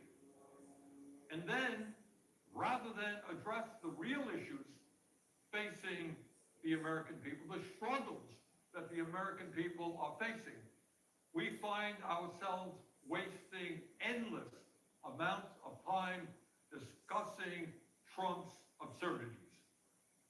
Let me just give you a very few examples. Trump claimed that the 2020 election was stolen from him and that he won by a landslide. Remember that? A lie. Trump claimed that the January 6th insurrection was a day of love. A lie. Trump has claimed that millions of undocumented people voted and do vote in American elections. A lie. Trump has claimed that climate change is a hoax originating in China. A lie. Trump has claimed that Ukraine started the horrific war with Russia. A lie. And tonight, just tonight, Trump claimed that millions of dead people between the ages of 100 and 360, I guess, were collecting Social Security checks.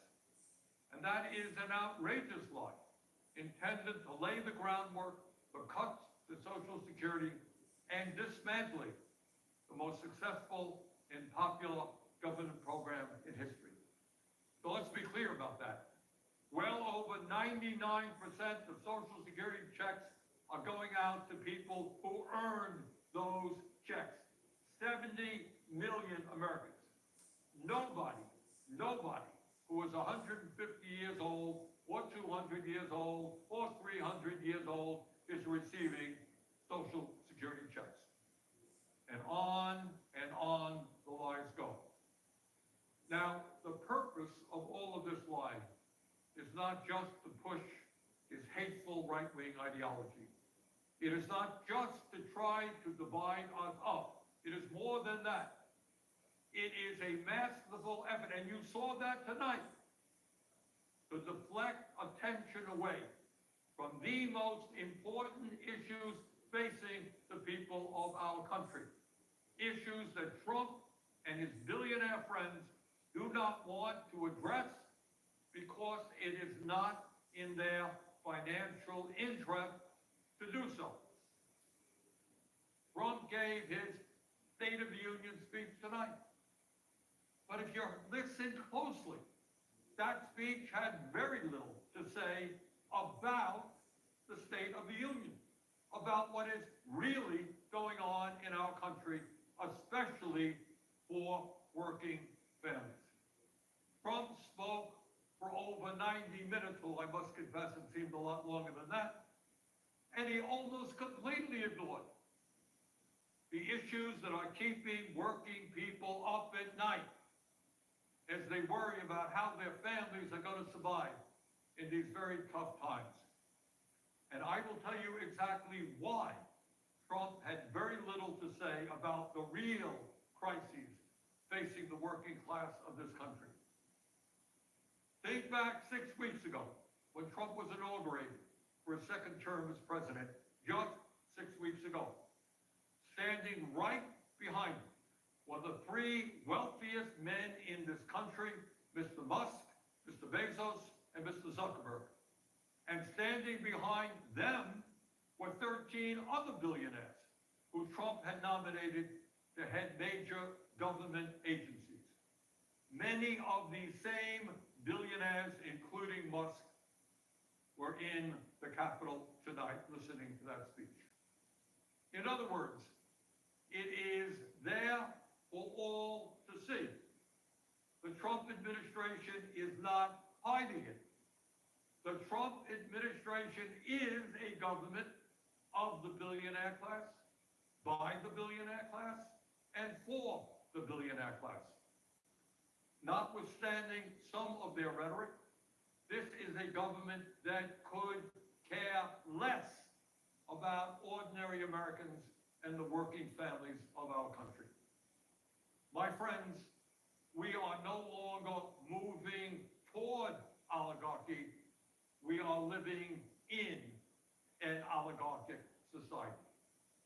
Now let's take a moment and try to escape from Trump's parallel universe, the universe that you heard tonight.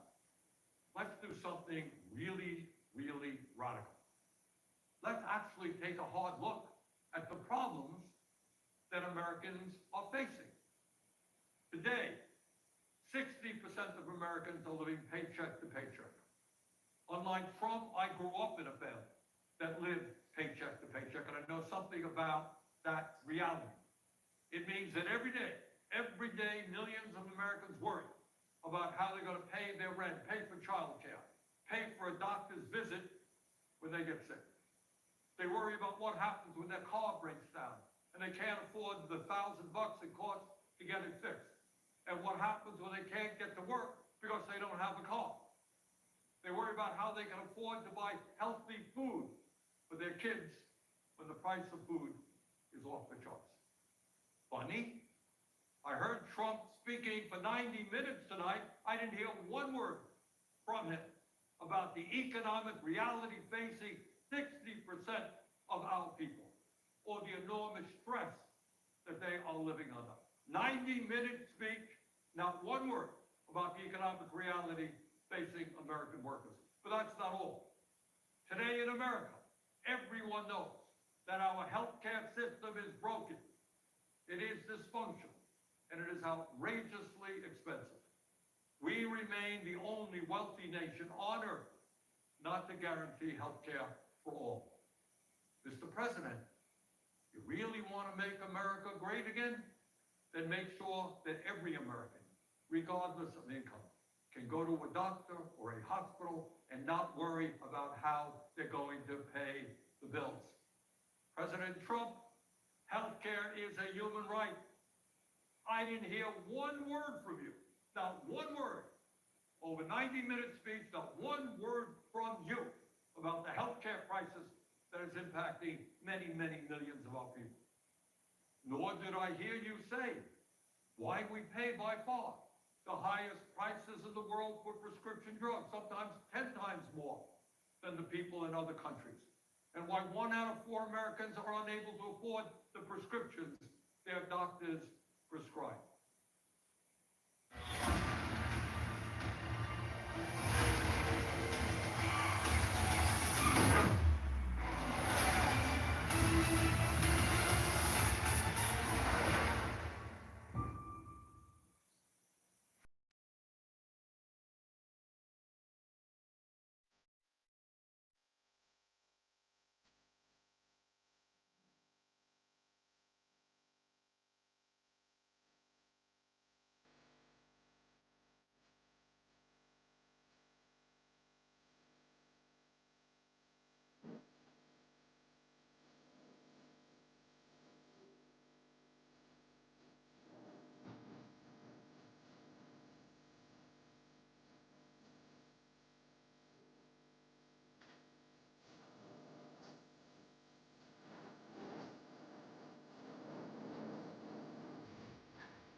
is our life expectancy 4 years lower than other wealthy countries. The bottom 50% in this country, the working class of America, on average, live 7 years shorter lives than the top 1%. Got that? In other words, being poor or working class in this country today is a death sentence.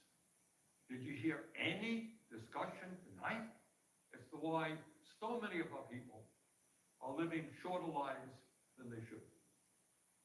During his speech tonight, Trump did not have one word to say about how we are going to address the planetary crisis of climate change.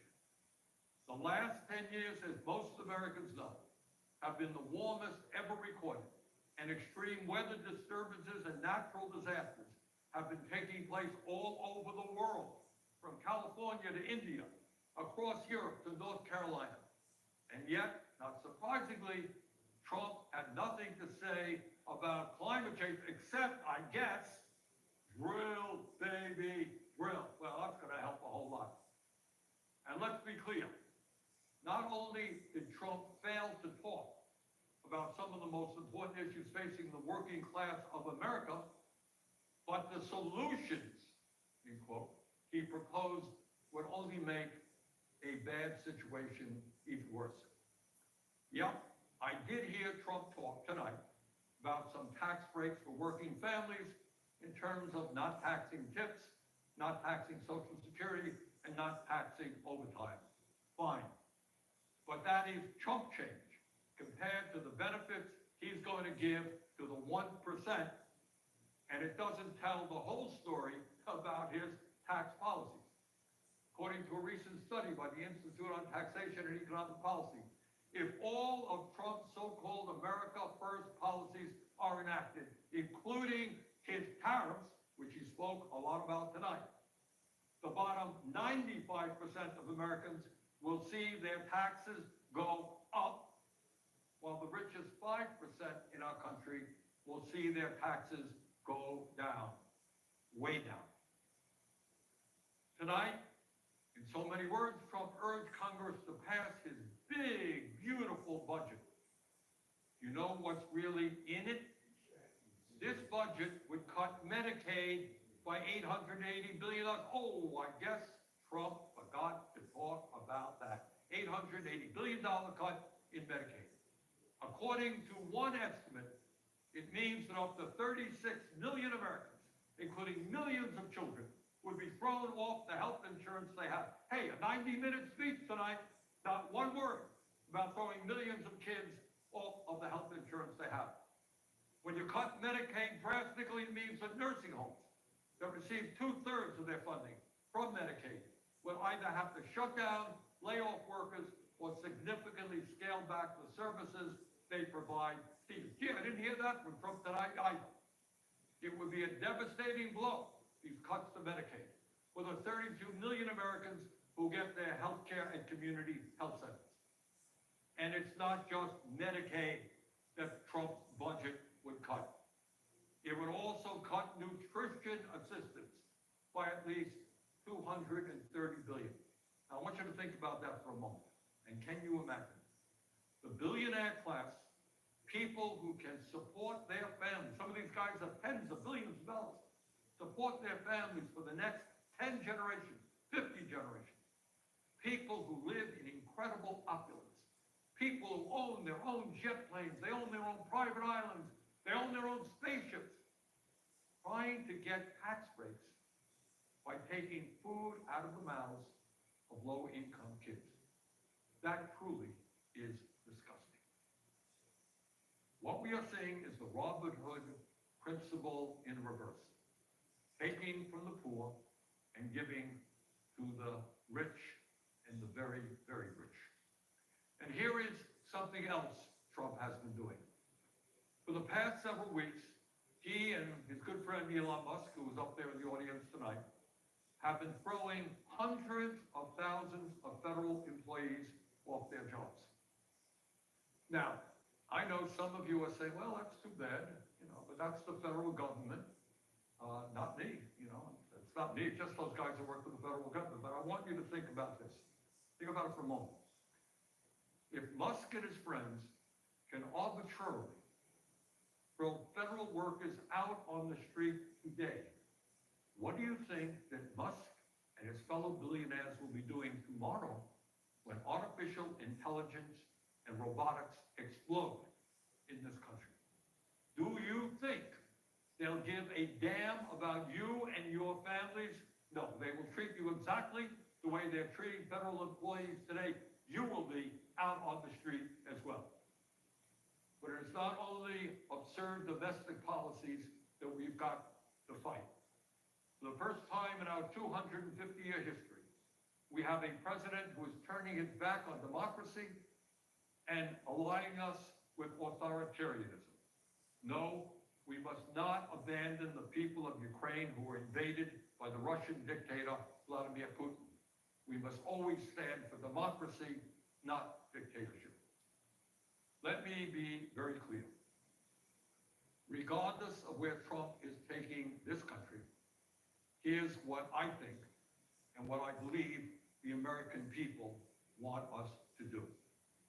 They want us to end a corrupt campaign finance system. Well, golly gee, I didn't hear Mr. Trump talk about that tonight.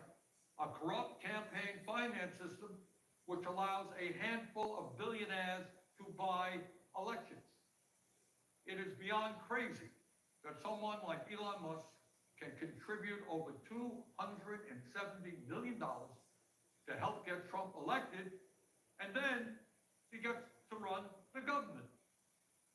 It is absurd that any member of Congress who stands up to Netanyahu's brutal war in Gaza can expect to be opposed by millions of dollars in campaign contributions coming from AIPAC.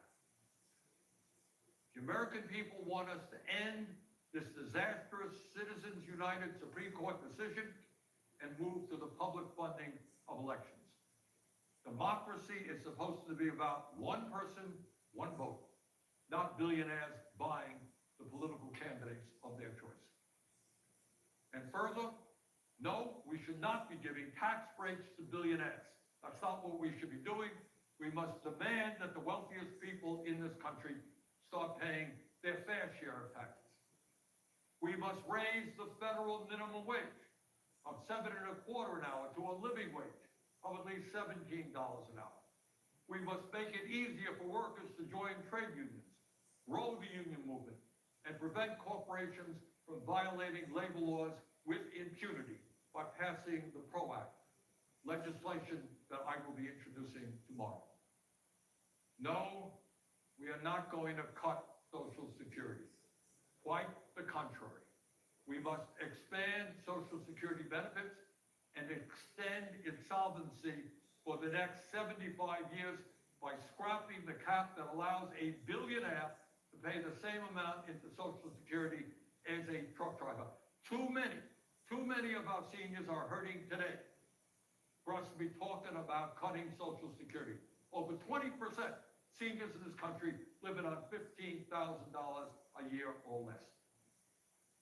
Further, instead of making massive cuts to Medicaid, we must join every other major country in guaranteeing health care to all of our people through a Medicare for All single-payer program. We must also take on the greed of the pharmaceutical industry, get them to charge us what they charge other countries, reducing prescription drug prices by 50%. And at a time of a terrible housing crisis in Vermont and in every area of our country, we must build at least 4 million units of low-income and affordable housing, stop corporate landlords from jacking up rent prices, and establish a cap on rent. In a competitive global economy, we need the best educated workforce in the world. All of our young people must have the ability to get a higher education by making public colleges, trade schools, and universities tuition-free and canceling student debt. Yes, we can create millions of good-paying jobs by combating climate change and moving our energy system away from fossil fuels and into sustainable energy. You know, I heard a lot of talk about freedom tonight from Mr. Trump. Well, in a free society, we must absolutely guarantee that it is the women of America who control their own bodies, not the local, state, or federal governments. Now, I know, because I've heard from many of you, that there are a lot of people out there who are feeling angry and frustrated at what's going on here in Washington, D.C. And some of you may feel a bit hopeless. So let me say this. At this particular moment in history, despair is not an option. Giving up is not acceptable. And none of us have the privilege of hiding under the covers. The stakes are just too high. Let us never forget, real change only occurs when ordinary people stand up by the millions against oppression and injustice and fight back. That is the history of the founding of our nation, when brave men and women took on the mighty, invincible British Empire. It is the history of the abolitionist movement, the history of the labor movement, the history of the civil rights movement, the women's movement, the environmental movement, and the gay rights movement. Yes, I know. The oligarchs are enormously powerful. I deal with them every day. I know that. Yes, they have endless amounts of money. Yes, they control our economy, and they own much of the media. They have enormous influence over our political system. But from the bottom of my heart, I am convinced that they can be beaten. If we stand together and not let them divide us up by the color of our skin, or where we were born, or our religion, or the language we speak, or our sexual orientation. If we bring our people together around an agenda that works for the many and not just the few, there is nothing in the world that can stop us. We can win. We will win. Let us go forward together. Thank you all very much. Senator Sanders wrapping up his rebuttal. That was not the official rebuttal. We heard the Democrats' official rebuttal. That was the independent rebuttal, if you will. Senator Sanders giving that earlier. We didn't get a chance to air it in full, so we wanted to make sure we brought that to you before we sign off for the evening. I'm Austin Westfall. Thanks for joining the crew tonight. We appreciate you all watching. Andrew Kraft, Christina Evans, and I are going to be signing off for the night, and our East Coast-based newsroom will continue on with the coverage tomorrow morning at 6 a.m. Eastern Time. We appreciate you all watching our coverage this evening from the Capitol. We'll have to look at the Capitol building on what is now 38 minutes past midnight on Wednesday morning. Again, I'm Austin Westfall. We appreciate you watching and following along with our coverage. For any big moments, just like the speech you saw today, and for anything else for the foreseeable future, that is our motto. We like to air things live, raw, and uninterrupted. We air these things so that you can get all the context you need. We don't take commercial breaks. Anytime there's a major event like that, that's our policy. And then we bring you live interviews after the fact to add some context on top of it. So that'll do it for us. Now I'm going to send it to a commercial break. On the other side of that, you will see our overnight play. Good night.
here on Live Now Some Thoughts. I'm your host, Christina Evans. Let's now listen in as President Trump delivers his joint address to Congress. 6 weeks ago, I stood beneath the dome of this Capitol and proclaimed the dawn of the golden age of America. From that moment on, it has been nothing but swift and unrelenting action to usher in the greatest and most successful era in the history of our country. We have accomplished more in 43 days than most administrations accomplished in 4 years or 8 years, and we are just getting started.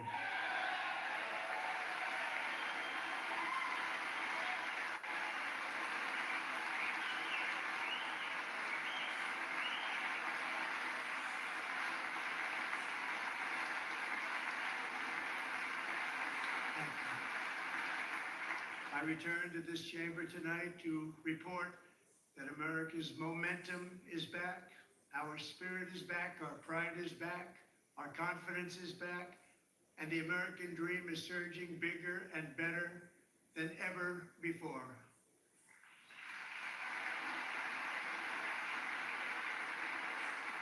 The American dream is unstoppable, and our country is on the verge of a comeback, the likes of which the world has never witnessed and perhaps will never witness again. There's never been anything like it.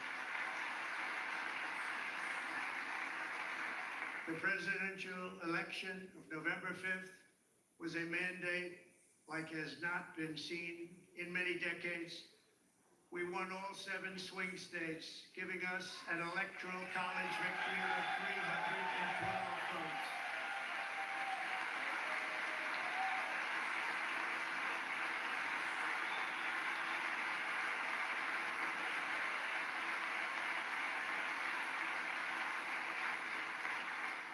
We won the popular vote by big numbers and won counties in our country.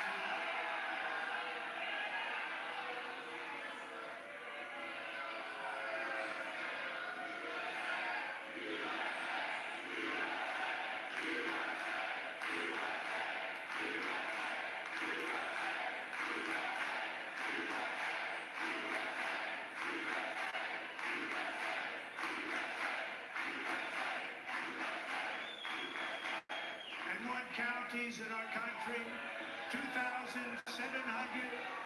to 525, on a map that reads almost completely red for Republican.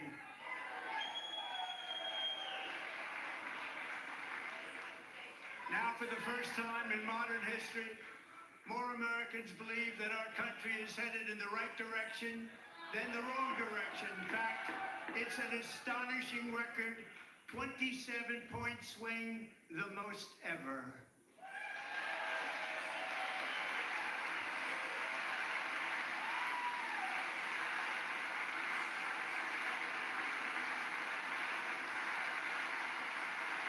Likewise, small business optimism saw its single largest one-month gain ever recorded, a 41-point jump.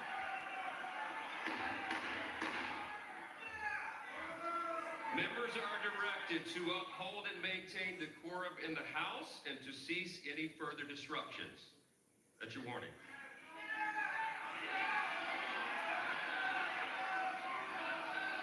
Members are engaging in willful and continuing breach of decorum, and the chair is prepared to direct the Sergeant-at-Arms to restore order to the joint session.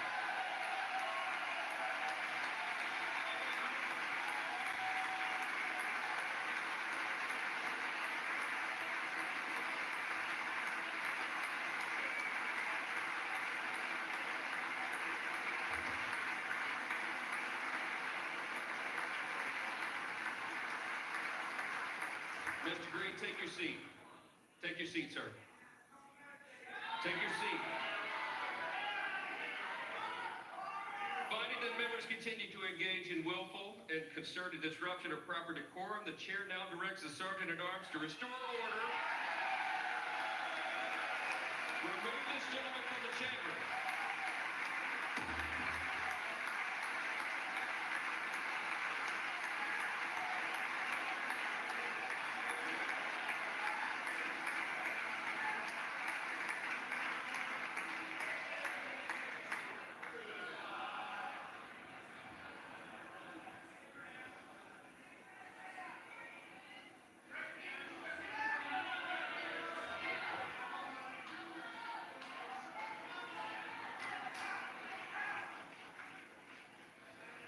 Members are directed to uphold and maintain decorum in the House.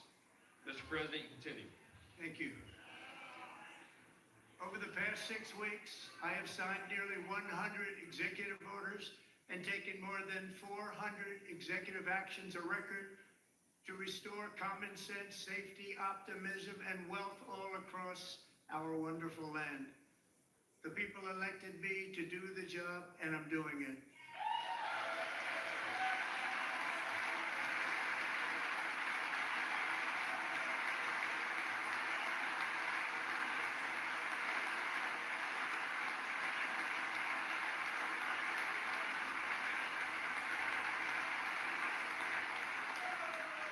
In fact, it has been stated by many that the first month of our presidency, it's our presidency, is the most successful in the history of our nation.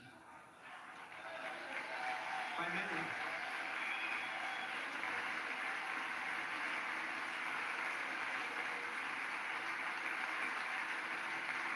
And what makes it even more impressive is that, do you know who number 2 is? George Washington. How about that? I don't know about that list, but we'll take it. Within hours of taking the oath of office, I declared a national emergency on our southern border, and I deployed the U.S. military and border patrol to repel the invasion of our country. And what a job they've done. As a result, illegal border crossings last month were by far the lowest ever recorded, ever.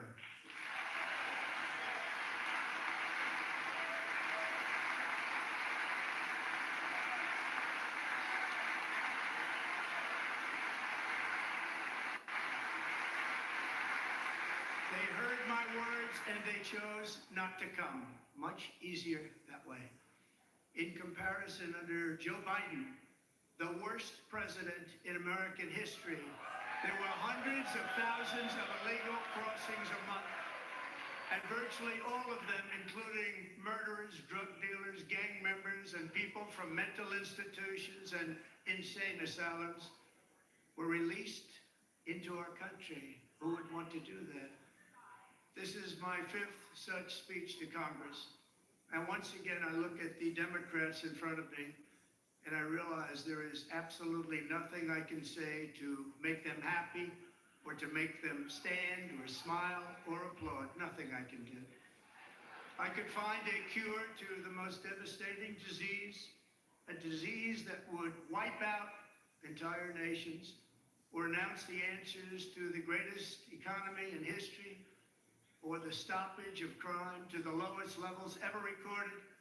And these people sitting right here will not clap, will not stand, and certainly will not cheer for these astronomical achievements. They won't do it, no matter what. Five times I've been up here.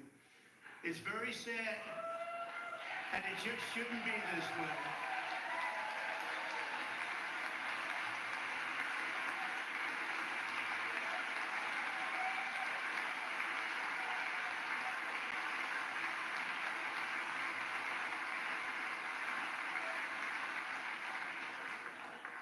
So Democrats sitting before me, for just this one night, why not join us in celebrating so many incredible wins for America? For the good of our nation, let's work together and let's truly make America great again.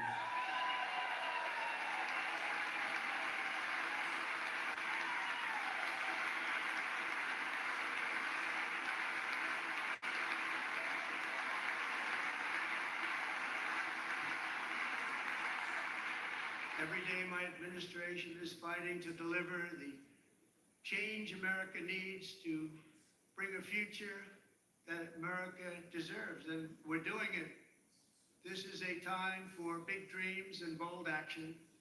Upon taking office, I imposed an immediate freeze on all federal hiring, a freeze on all new federal regulations, and a freeze on all foreign aid.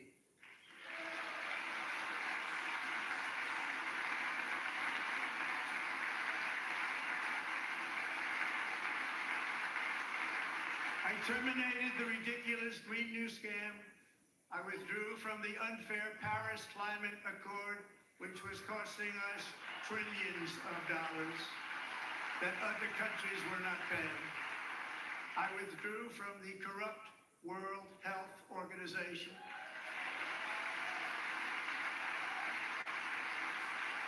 And I also withdrew from the anti-American UN Human Rights Council.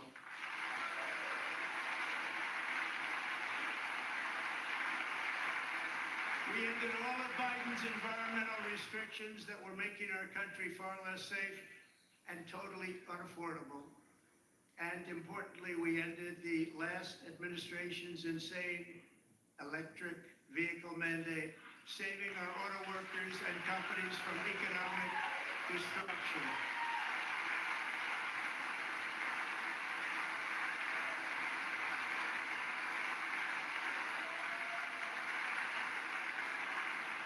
To unshackle our economy, I have directed that for every one new regulation, 10 old regulations must be eliminated, just like I did in my very successful first term.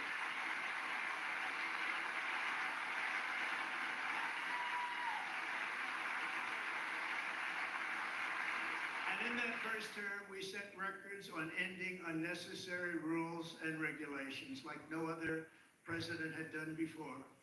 We ordered all federal workers to return to the office. They will either show up for work in person or be removed from their job.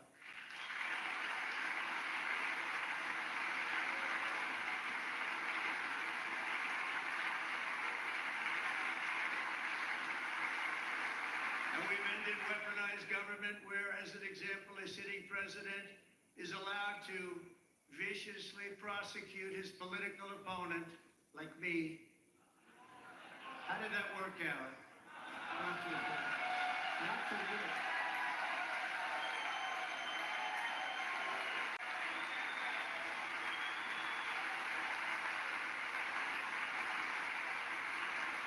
And I've stopped all government censorship and brought back free speech in America. It's back.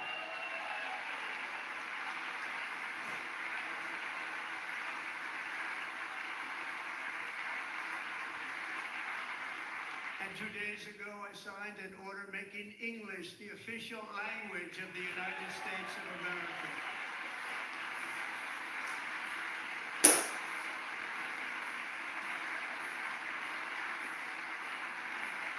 I renamed the Gulf of Mexico the Gulf of America.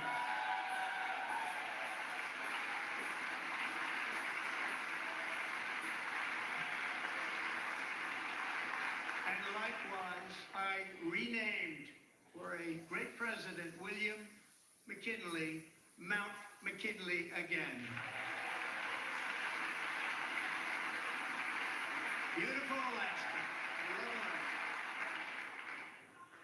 We've ended the tyranny of so-called diversity, equity, and inclusion policies all across the entire federal government and indeed the private sector and our military. And our country will be woke no longer.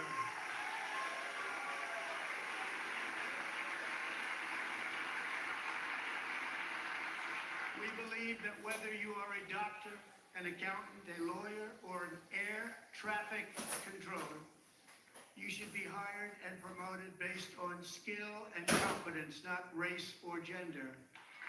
Very important.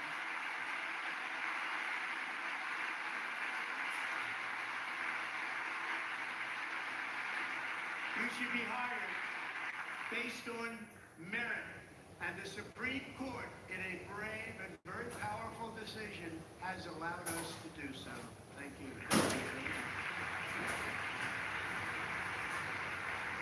We have removed the poison of critical race theory from our public schools, and I signed an order making it the official policy of the United States government that there are only two genders, male and female.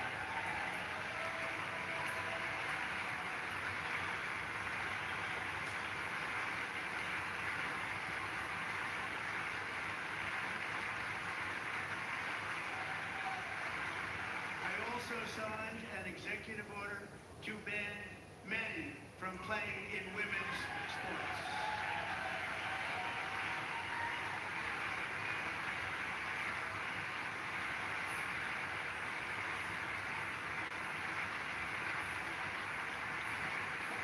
Years ago, Peyton McNabb was an all-star high school athlete, one of the best, preparing for a future in college sports. But when her girls' volleyball match was invaded by a male, he smashed the ball so hard